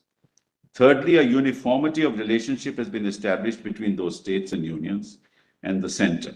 Kashmir's conditions are, as I have said, special and require special treatment. I do not want to take much time of the House, but I shall briefly indicate the special conditions are. In the first place, there has been a war going on within the limits of Jammu and Kashmir. There was a ceasefire agreed to at the beginning of this year, and that ceasefire is still on, but the conditions in the state are still unusual and abnormal. They have not settled down. It is therefore necessary that the administration of the state should be geared to these unusual conditions until normal life is restored. Part of the state is still in the hands of rebels. We are entangled with the United States in regard to Jammu and Kashmir, and it is not possible to say now when we shall be free from this entanglement. That can take place only when Kashmir problem is satisfactorily settled. Again, the government of India have committed themselves to the people of Kashmir in certain respects. They have committed themselves to the position that an opportunity would be given to the people of the state to decide for themselves whether they will remain with the Republic or wish to go out of it. We are also committed to ascertaining the will of the people by means of a plebiscite, provided that peaceful and normal conditions are restored and the impartiality of the plebiscite. This is not relevant anymore. Next sentence. Next sentence, but this is not relevant. Plebiscite issue is not relevant. Part is not relevant as per your comment. Even the part before that. Yes, now see further, Mother. We have also agreed that the will of the people, through the instrument of a constituent assembly, will determine the constitution of the state as well as the sphere of union jurisdiction of the state. That's why it was a temporary provision. Now, next paragraph. At present, the legislature, which was known as the Praja Sabha in the state, is dead. Neither that legislature nor a constituent assembly can be convoked or can function until complete peace comes to prevail in the state. We've therefore to deal with the government of the state, which, as represented in its Council of Ministers, reflects the opinion of the largest political party in the state. Till a constituent assembly comes into being, only an interim arrangement is possible, which is why it is temporary, and not an arrangement which could at once be brought into line with the arrangement that exists in the case of other states. This tells your lordships why it is temporary. Now, if you remember the viewpoints that I have mentioned, it is inevitable conclusion that at the present moment we could establish only an interim system. Article 306A as, now what is 306A? 370. is an attempt to establish such a system. Interim till the Constituent Assembly decides. I shall now proceed, Madam, that's not relevant. So clearly, Madam, clearly, it gives you an indication why it was interim. It gives you an indication why it was temporary. Because there was nothing in place. Legislature was not working, Constituent Assembly was not in place, and the will of the people had to be taken, which was reflected in the Constituent Assembly. Therefore, it was temporary. And therefore, 370, now remember this, when 370 is enacted in 1950, at that point in time, nothing is in place.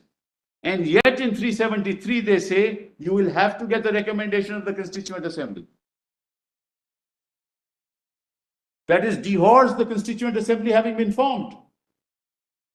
Dehors its constitution. Why would the Constitution say that?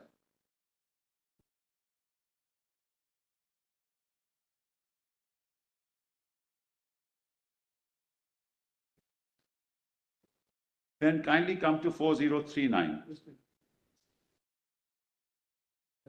Second paragraph of 4039. Yes, that's. Now it's very interesting, Madam.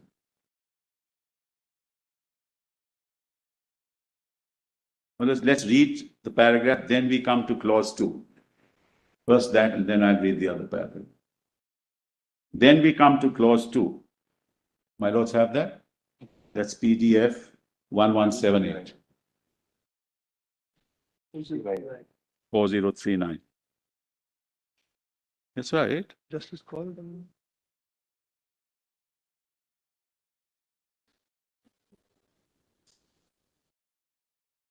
No, Malas, actually, maybe Malas, I should start with volume 8, 1176. Let's take 1176. PDF 1176.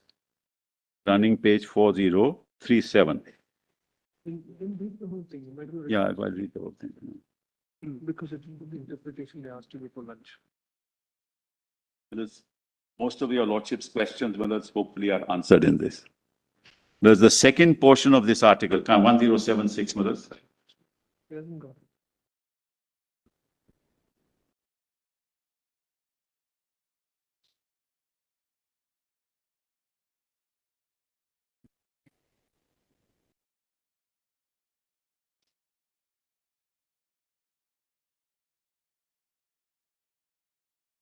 Yes.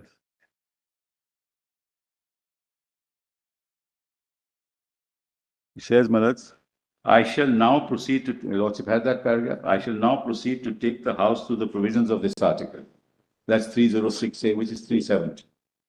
As honorable members will remember, the Constitution of Indian States is mainly governed by Article 211A of this Constitution, which applies to the Constitution to Indian States, the Constitution of Indian States, subject to the modifications contained in Part 6A dealt with the schedule. So far as that provision is concerned, I've already indicated to you that the provisions regarding the Constitution of other states could not at present be applied to Jammu and Kashmir. Therefore, Clause 1 of A of this article says that the provisions of 211A of this Constitution shall not apply to the state of Jammu and Kashmir. That's 238, Malas. 211A is 238A. Now B. The second portion of this article relates to the legislative authority of Parliament. So, Parliament may by law. That's B. Over the state of Jammu and Kashmir. This is governed primarily by the instrument of accession. Broadly speaking, that legislative power is confined to the three subjects of defense, foreign affairs, and communications. But as a matter of fact, these broad categories include a number of items which are listed in the instrument of accession. I believe they include, I believe they number some 20 to 25. Now, these items have undergone a change in description, in numbering, in arrangement, as amongst themselves in List 1 and List 3 of the new Constitution. It is therefore necessary that the items mentioned in the instrument of accession should be brought in line with the changed designations of entries in the lists 1 and 3 of the new Constitution. So, Clause 1B of 306A says that this listing of items as per the terms of the new constitution should be done by the president in consultation with the government of the state. That explains Manoj. B1. Clause B2 refers to possible additions to the list in the instrument of accession. And these additions could be made according to the provisions of this article with the concurrence of the government of the state. The idea is that even before the Constituent Assembly meets, it may be necessary in the interest of both the center and the state that certain items which are not included in the instrument of accession would be appropriately added to the list in that instrument so that administration, legislation, and executive action might be furthered. And as this may happen before the Constituent Assembly meets, the only authority from whom we can get consent for the addition in the government of the state, that is provided for. Then there is the explanation, which defines what the government of the state means. The government of the state is defined both in the constitution, which is now supposed to be in the force in Jammu and Kashmir. The state, as well as the proclamation with the Maharaja issued on 5th March 1948, the terms of which are as follows. Then kindly come to C and D. Yes, second last paragraph in 1177, PDF 1177. 4038. My lord has that. Clause C and D refer to the provisions of the Constitution other than matters listed in 1 and 3. These various provisions have been divided into certain categories. The first, according to this draft, is that Article 1 of the Constitution will automatically apply. As you know, it describes the territory of India and includes among those territories all the states mentioned in Part 3, and Jammu and Kashmir is one of the states mentioned in Part 3. With regard to the other provisions in the Constitution, these will apply to the Jammu and Kashmir state with such exceptions and modifications as may be decided on when the President issues an order to that effect. The order can be issued... Just read the sentence once again. With regard to other provisions of the Constitution, Yes, these will apply when the President issues an order to that effect. yes, That order can be issued with regard to subjects mentioned in the instruments of accession only after consultation with the government of the Yes. state. yes. With Correct. regard to other matters, concurrence of the government has to be taken. That's B1 and B2, Madam. Two provisos, B1 and B2.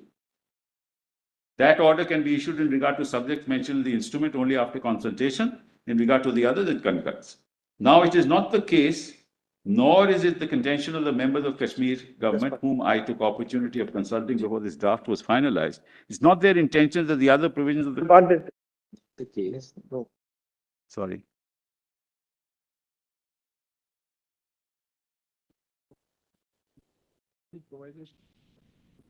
That's right.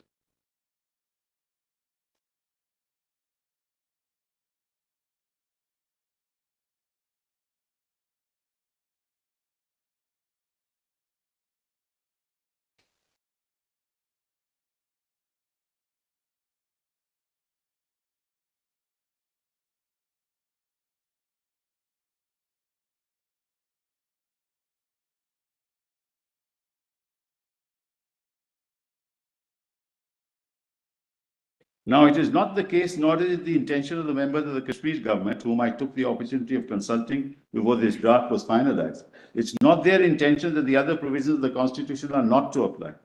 That particular point of view is that these provisions would apply only in cases where they can suitably apply and only subject to such modifications or exceptions as the particular conditions of Jammu and Kashmir may require. I wish to say that no more about that particular point at the present moment. Then we come to clause 2. You will remember that several of these clauses provide for concurrence of the government of Jammu and Kashmir state.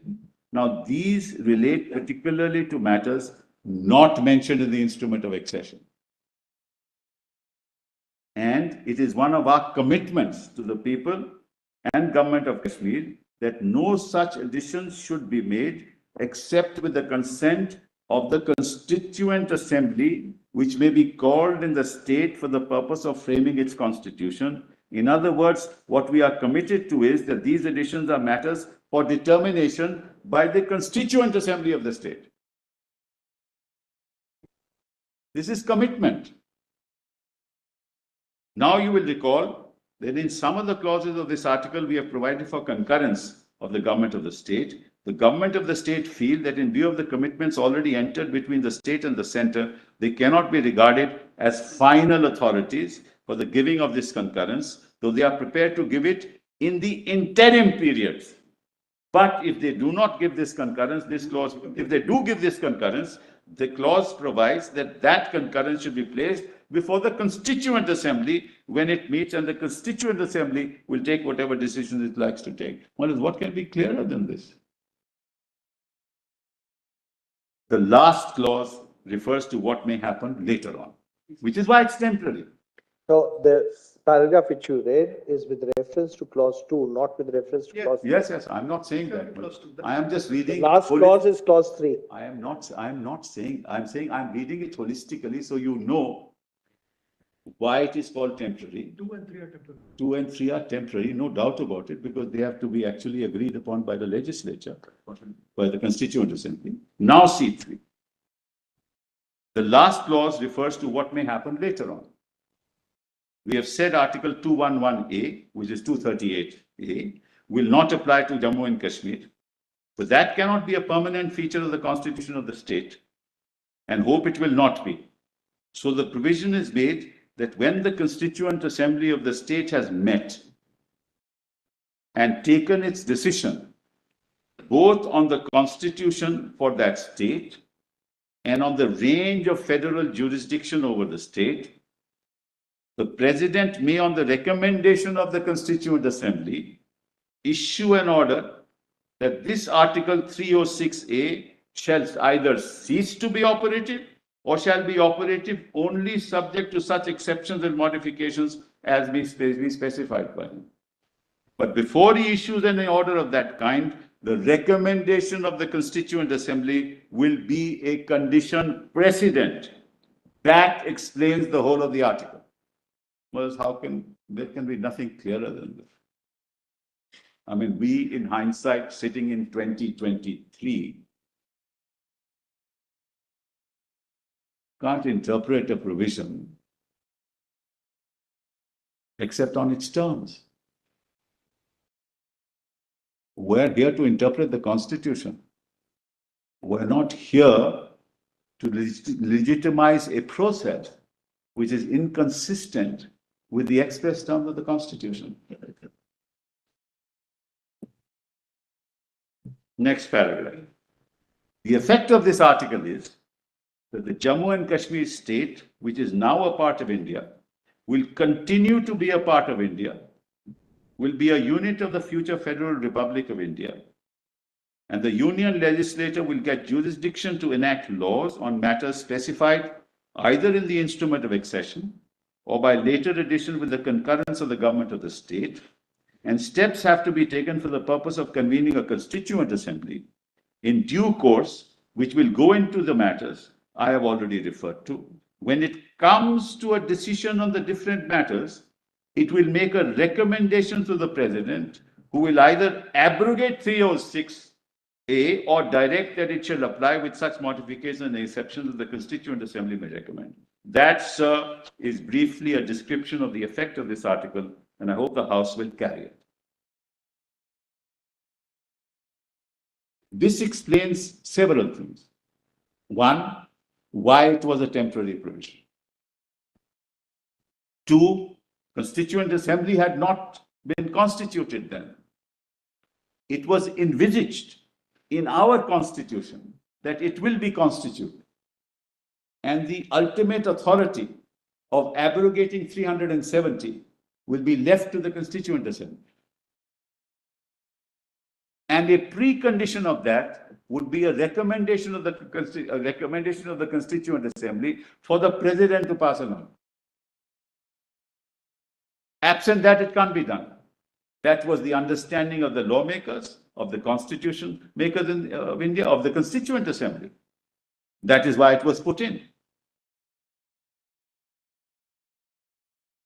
It was not a temporary provision in the sense that it had ultimately 370 had to be abrogated. That's not the meaning of the temporary provision that we're talking about. In any case, Malaj, a heading of an article can determine the content of the article.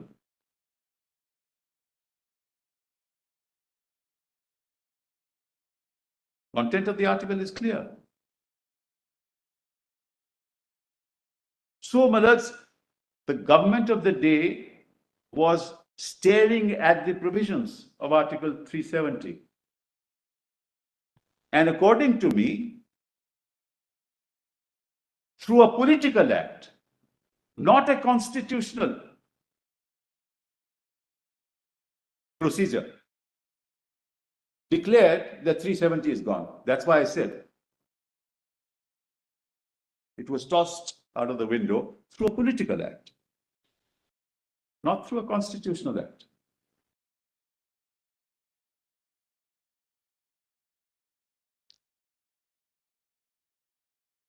Such a political act cannot be determined by the Parliament of India. It's not in the remit of the Parliament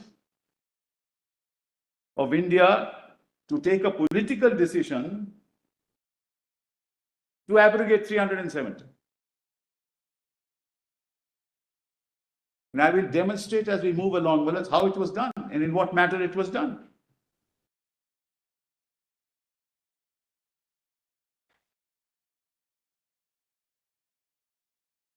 Nobody can deny that the people of Jammu and Kashmir are with the Union. It's an integral part. Nobody can deny that.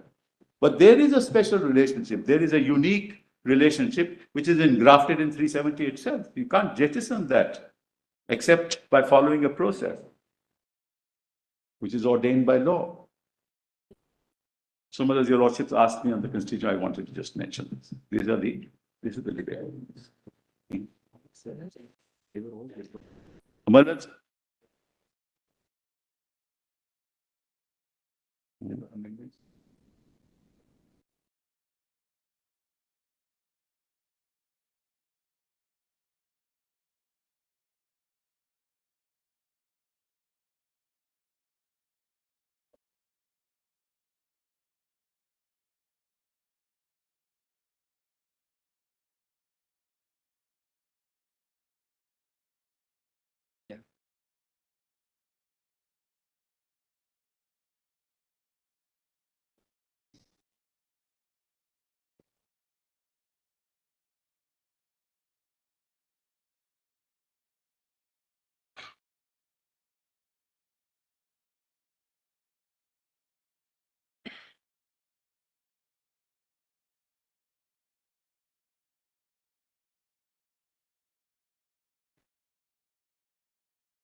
And I just want to mention that all the amendments sought, Malas, were all rejected and withdrawn, Not moved.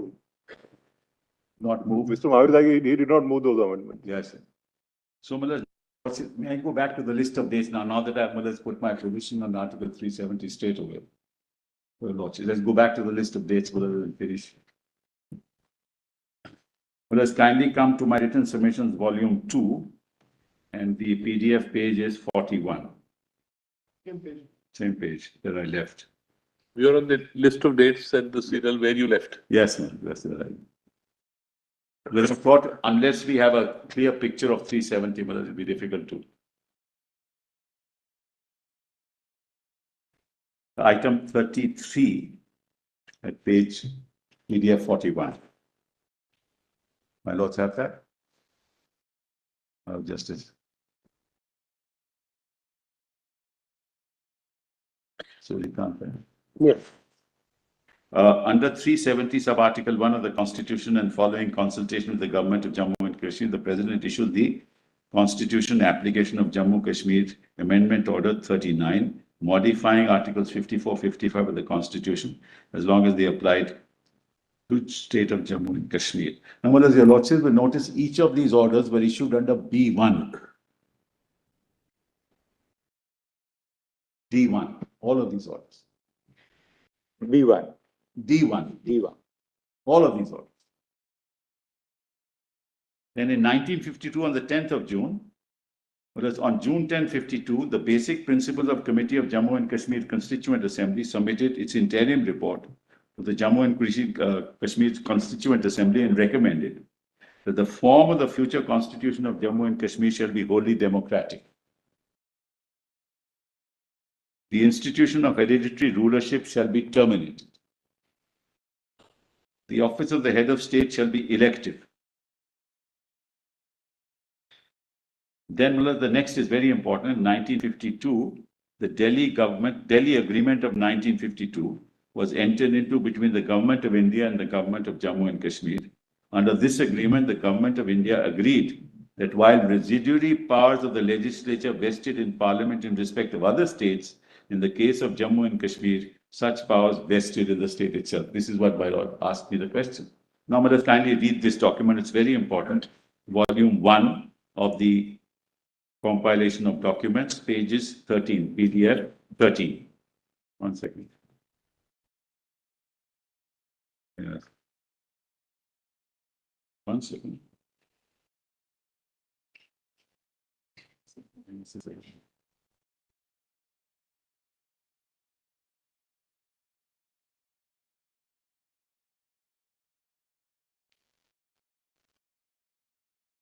Worship has that? The Delhi Agreement, 1952. Surikant has that. This is Malad's page 13, PDF 13. This doesn't seem Document to be the volume main 1. agreement. This seems to be some summary of the features of the agreement. Yes, yes. It's a summary of what I perceive. What happened, what the features are. Where is this summary taken from? Because the authenticity will depend on that. The very next page is there, Madhur, I believe. This is Sheikh Mohammed Abdullah's statement to the Constituent Assembly on the Delhi Agreement on 11th August 1952. That's at PDF 16.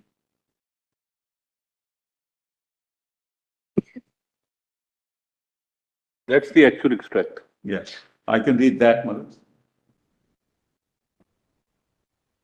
I can read that. That's not the original either. I'll get you the original, Madhur. They'll have it in any case.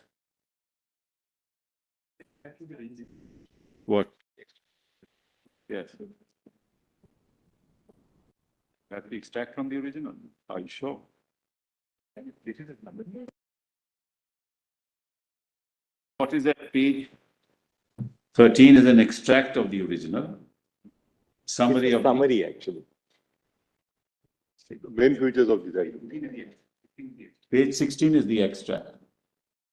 Page 16. Page 16 is actually just is a Sheikh Mohammed Abdullah's statement to the Constituent Assembly. Of the statement, yes. Yeah. Yes. Can I read the summary, Mother? That this is not something that will be You want to read the summary? controverted seriously. Says that in view of the uniform and consistent stand taken by the Jammu and Kashmir Constituent Assembly, the sovereignty in all matters other than those specified in the instrument of accession continues to reside in the state. The Government of India agreed that while the residuary powers of the legislature vested in the centre in respect of all states other than Jammu and Kashmir, In the case of the latter, they vested in the state itself. It was agreed between the two governments that in accordance with Article 5 of the Indian Constitution, persons who have their domicile, we're not concerned with so much with the domicile issue. And I can read it. That the two governments that in accordance with Article 5, persons who have their domicile in Jammu and Kashmir shall be regarded as citizens of India. State subject, Sybil, may not be directly relevant. That's why, that's why I said, Mother. Then, Mother, 4 is the union government agreed that the state should have its own flag in addition to the union flag. But it was agreed that the state government, that the state flag would not be a rival to the union. It was also recognized the union. Leave that out. How Southern Riyasat has to be. Yeah, yeah, that's right, that also. Then small Roman 6. Yeah. With regard to the fundamental rights, some basic principles agreed between the parties were enunciated. It was accepted that the people of the states were to have their fundamental rights. But in view of the peculiar position in which the state was placed, the whole chapter relating to fundamental rights of the Indian Constitution could not be made applicable to the state. The question which remained to be determined was whether the chapter on fundamental rights should form a part of the state constitution of the Constitution of India as applicable to the state. So it was not much applied at that time, fully. With regard to the jurisdiction, let's leave that out on the Supreme Court. And then there was a great deal of discussion, item 8. With regard to the emergency powers, the Government of India insisted on the application of Article 352, empowering the President to proclaim a general emergency in the state. State government argued that in the exercise of its powers over defense, item 1 of the union list, in the event of war or external aggression, the government would have full authority to take steps and proclaim emergency. But the state delegation was, however, averse to President exercising the power to proclaim a general emergency on account of internal disturbance, which ultimately your Lordship knows was also taken out of the Indian Constitution under 352. At the relevant time, it was there. It was there at the relevant time, but the state said we will not allow it to be exercised. I'm just trying to think aloud. At the relevant time in 75. Yes, it was there. It was there. It was very much there. And this, through some subsequent orders, it equally applied to Jammu Kashmir at that. That's correct. That's correct. Absolutely right. This summary which my friend was doing, Delhi Agreement summary, this seems to have been taken out of this book, and Justice A.S. Anand. It's not publicly available, but Justice Anand has that one. Constitution, it's published. Constitution No. Jammu and Kashmir. The agreement is not publicly available. So he has given the authoritative statement in the sense, what is it? What does it imply? That's correct. This is also part of the compilation, which is before your Lordship. Yes. Justice That's what we Anand were spoke. reading. Yes. Then, brothers, in order to meet the viewpoint of the state delegation, Government of India agreed to the modification of 352 in its application to Kashmir by the addition of the following words, but in regard to internal disturbance of the request or with the concurrence of the government of the state. That's how, brothers.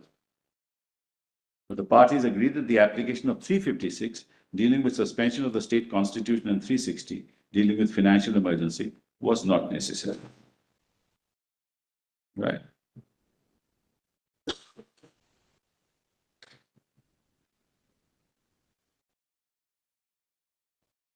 Then Millet's Sheikh Abdullah's statement to the Constituent Assembly on 11th August. I crave permission to make a statement before the House in regard to the constitutional relationship with Jammu Kashmir and the Indian Union. As the honorable members are aware, during the last session of the Constituent Assembly, the Basic Principles Committee had submitted a report making certain specific recommendations about the future head of the state.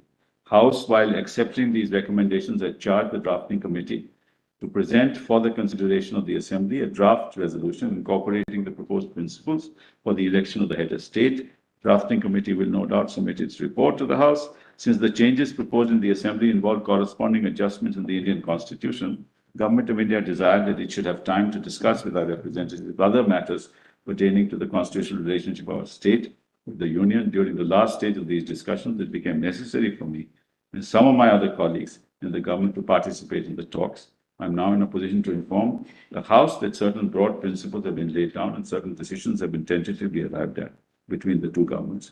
The basis of our relationship with India is the instrument of accession, which enabled our state to enter into a union with India In accordance with the terms of the instrument, certain powers were transferred to the center. The principal matters specified for the purpose in respect to which the Dominion legislature could make laws for the state were. This arrangement involved a division of sovereignty, which is the normal feature of a federation. Beyond the powers transferred to the union, the state enjoyed complete residuary sovereignty. That's why, Malas, when you read 370, you can't read into it, Malas, other matters. But these terms of the association of our state with the Dominion were maintained, and subsequently, when the Constituent Assembly of India was charged with the task of framing a constitution, this overriding consideration was kept in view in determining the position of this state in the proposed constitution. Earlier to this, it had been agreed between the two governments that in view of the special problems arising in respect of the state and the fact that the government of India have assured its people they would themselves finally determine their political future, a special position should be accorded to Jammu and Kashmir in the future constitution, so that the limited field of the union powers over the state is ensured.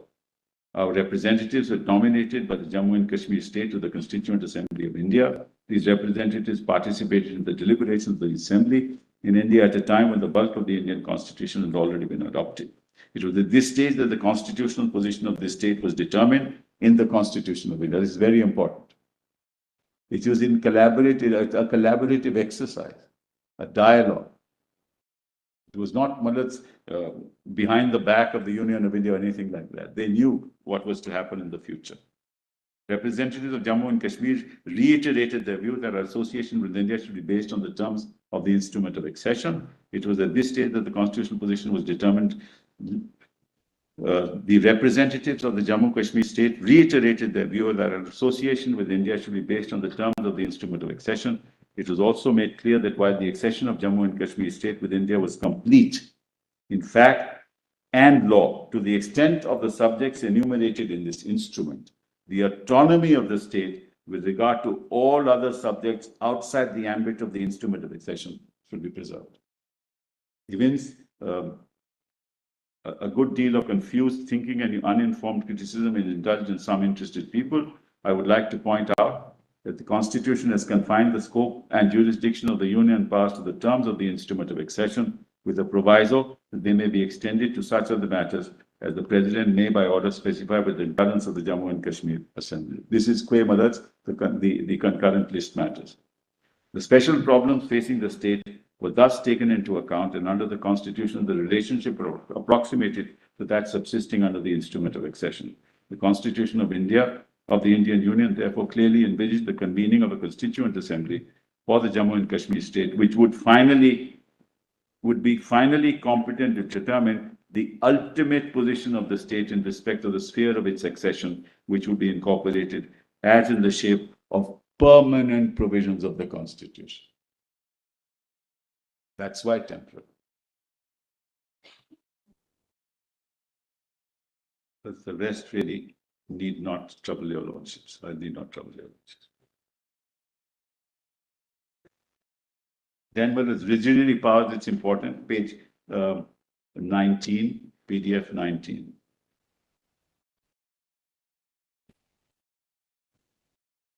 There is a heading of residuary powers.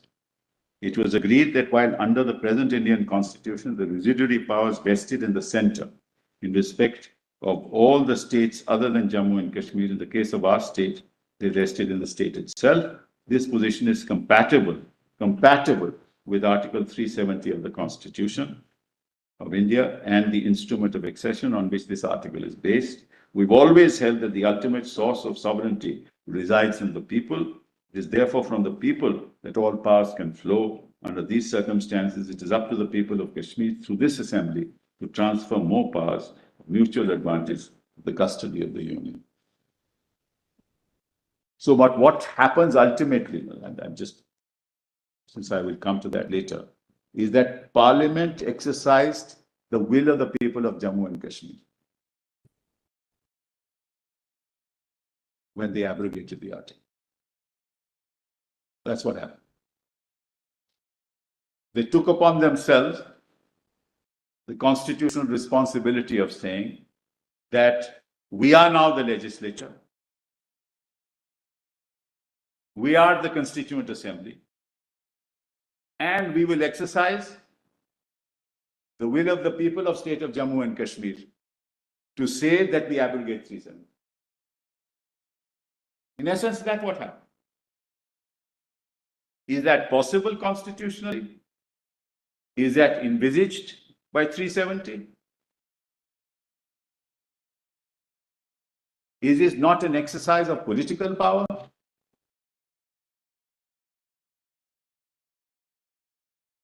Without reference to 370? And can such a power be exercised in the manner in which it was exercised? That's a matter of procedure. Well, then there is citizenship. We need not go into it. Fundamental rights. We don't have to go into all this. Well, let's now kindly come to list of dates again.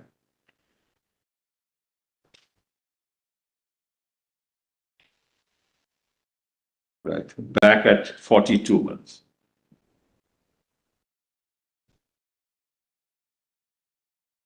Item 37. Article 370, sub-article 3. The PDF, Madam, 42. My Lord Justice, do I have it? Yes, 37. Yes. Under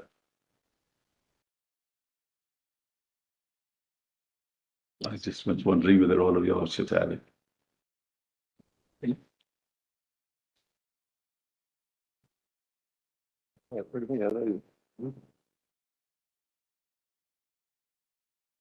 I have to say, Mother, that I've been and even though I say it to myself, a good student because I can access it immediately. This is my second constitution where I see the Chief Justice who's made me take to this. No, Mother, I learned my lesson when my Lord said to me, I'm not going to allow you to argue on your... So I had to learn. Yes. 37 minutes. Under Article 370, sub-Article 3 of the Constitution, the President, after the recommendation of the J&K Assembly, issued Notification 44, modifying 370, to include an explanation that the phrase state government meant the Sadr-e Riyasat acting in aid and advice of the Council. Kindly note that. That was done by the Constituent Assembly. That's the only time others they exercise their powers. With reference to 370.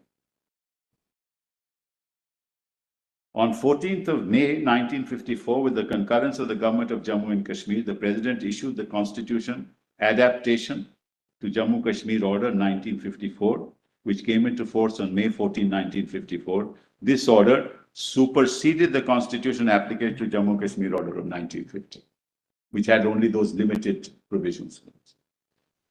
Paragraph 2 of the said order set those provisions of the Constitution, which in addition to Articles 1 and 370. Because that order only had Articles 1 and 370.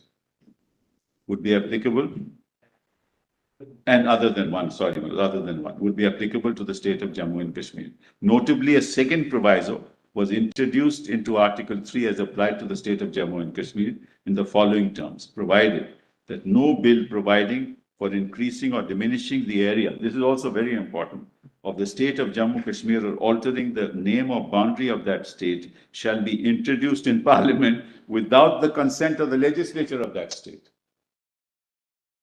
So your Lordship knows, Mothers, Article 3, they can change the boundaries.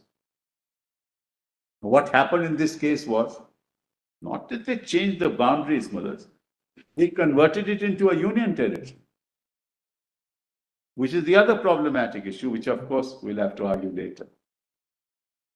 You can change the boundaries of a state, you can bifurcate the boundaries of a large state into smaller states, but never in the history of this country has a state been converted into a union territory. You can carve out a union territory out of a state. You can carve out, but you can't have all of Madhya Pradesh being a union territory tomorrow. Understanding some assurance that on assembly elections being held, the Jammu and Kashmir will be a state. No, that's true. But what they have converted it into a union territory as of now. I mean, that's unthinkable. And under the article for Jammu and Kashmir, there was a special provision that that had to be consented to. That was also not done.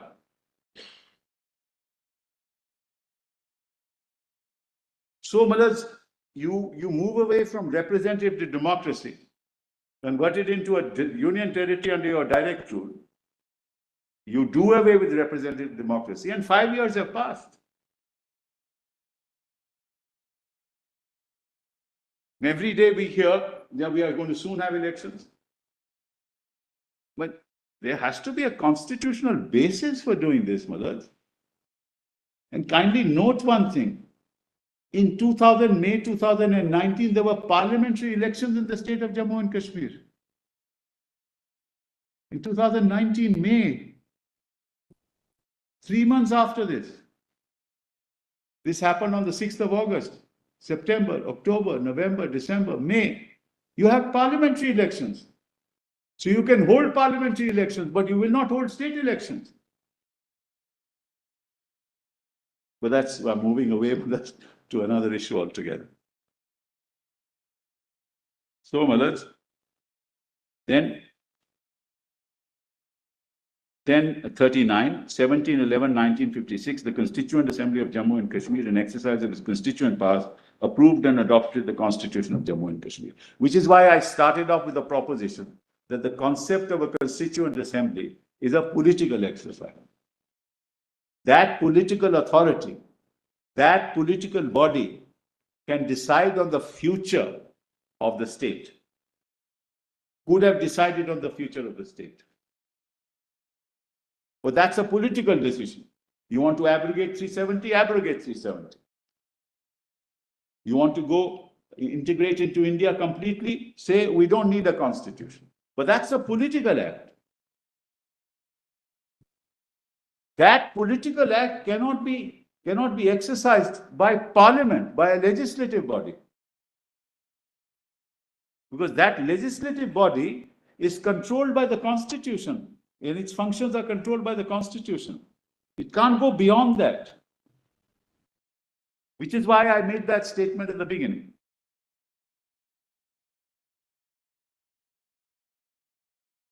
Then verse 40, the Constitution of Jammu and Kashmir 1957 came into force on January 26, 1957. By means of this constitution, the people of the state of Jammu and Kashmir, having solemnly resolved in the presence of the accession of this state of India, which took place on 26th day of October 1947, to further define the existing relationship of the state with the Union of India as an integral part thereof. That's declared in the Constitution. So nobody can question that. Nobody need question that. Nobody can say that we are not being regarded as, we were not saying that we are not an integral part of India. Article 1 applies. Article 1 applies. And the Constitution defined that relationship. And having defined that relationship, you can't just jettison it.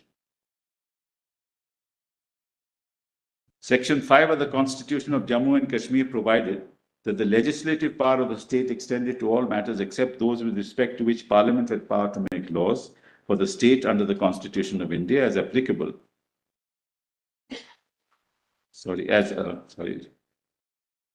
Applicable to the state of Jammu and Kashmir.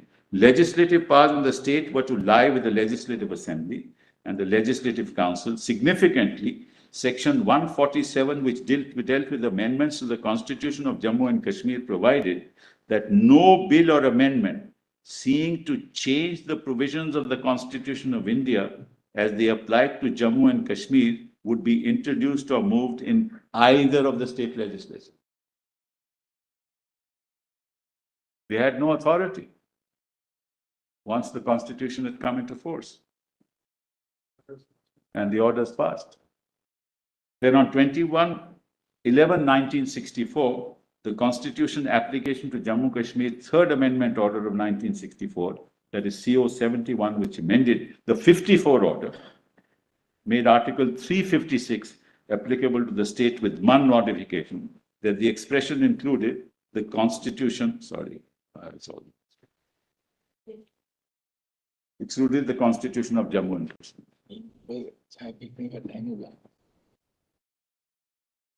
Included. Yes. including the Constitution of Jammu and Kashmir.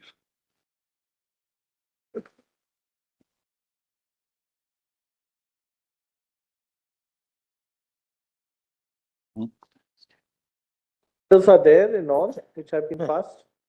I'll have a list. You can just give the list. Volume 3, you have all the orders. This, you have now made your point on this. So all the orders. I'm not asking your lordships to go through. I'm not even going to read it, Manas. Yeah. Yeah, we're not going to go into all this. Manas. 54, about 54 orders. 54 orders are there, around 54 orders. Of the. Yes. Of course, of the assembly. No, some government. Section. The government, Manas. Under D or under. D. D1. Not, no, B2 or B2 or B1, D. D2, Manas. D2. D1. The D only has one, Just D, the Manas. proviso. It's just D. D Yeah. doesn't have a number 2 or. And most of them are amendments of the 54 order, Manas. 50 order, 54 order, and then amendments to the 54 order. That's what it is.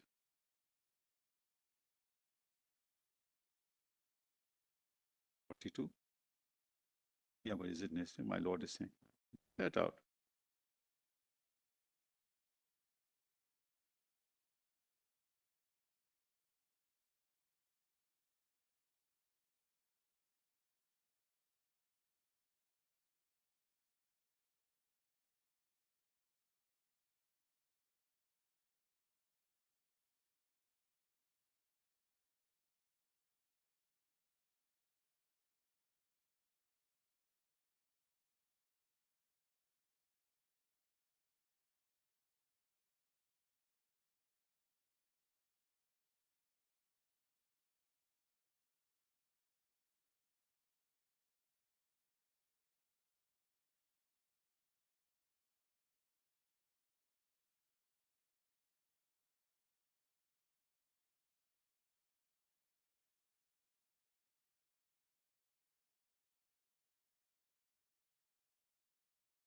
Item 43.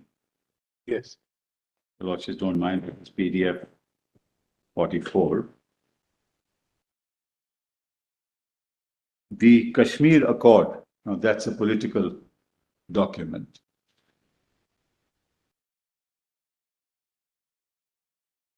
(1975) was entered into, my lords have it.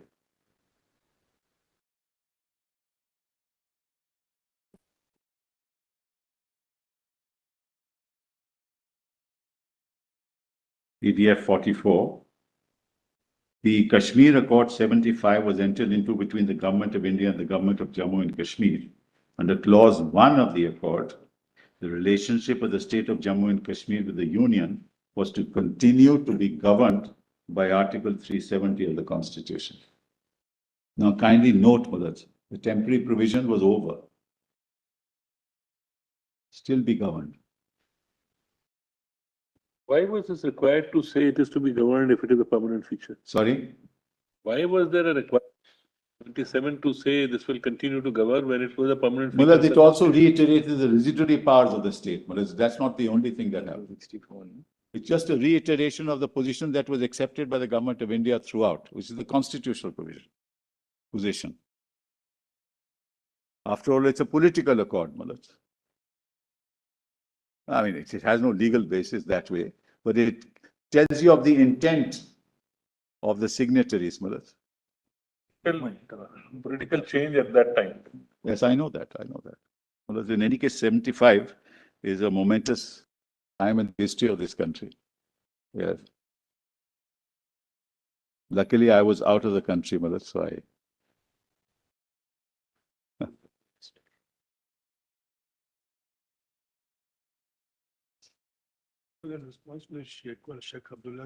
Yes.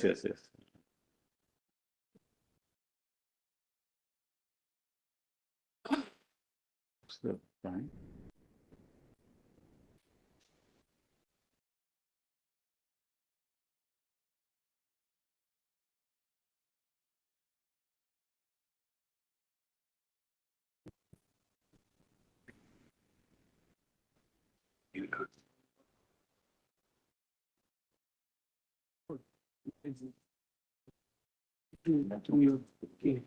Huh?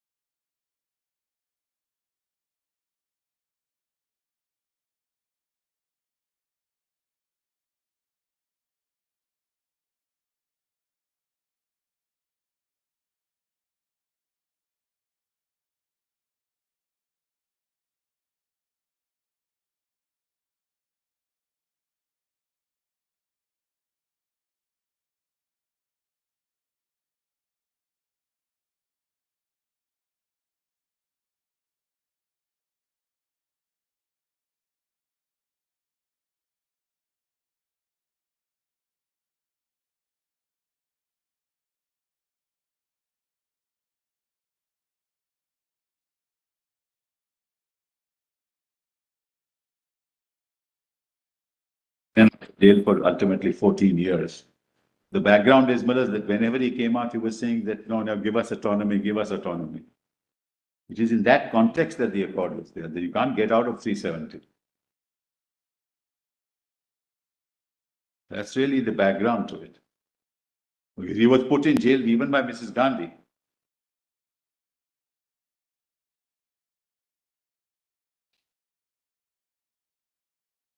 So, Mother, the rest of the list of dates.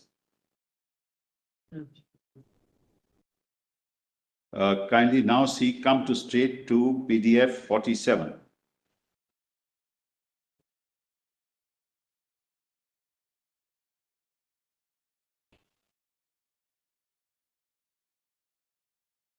On 29th of March 2017. Then, of course, the clamoring began, remove 370, do away with 370. But that's a separate issue. I mean, we're not concerned with that. So You are on the 55 now? 55, exactly. Lord Justice Khanna has 55. Justice Gawai. That's Suryakant. Yes. Member of Parliament Ratna Dinag raised a question whether the Minister of Law and Justice, as to whether the government proposes to amend and remove 370 related to Jammu and Kashmir in the near future. If so, details thereof, if not the reason therefore, whether this will help in providing equitable justice to the people of the state, and if so, the details thereof. Minister of State and Law and Justice, so and so. At present, there is no such proposal under consideration. These are only proposals. These are only proposals, all no throughout. This goes on, Malik. Yes. Then 57 is Malad's section 92. This is important. Item 57. Section 92 of the Constitution of Jammu and Kashmir deals with provisions in case of a failure of the constitutional machinery in the state. Provision permitted the governor to, by proclamation, assume to himself all the powers and functions of the government of the state. Such a proclamation would, in terms of 92(5), require the concurrence of the President of India. Under 1923, would cease to operate 6 months after it was issued. On June 20, 2018, the governor, with the concurrence of the President, issued a proclamation under 92, declaring governor's rule in the state. This is important. Now we're coming to the present controversy. We can do it tomorrow, Madam. We can then continue tomorrow. Deeply obliged.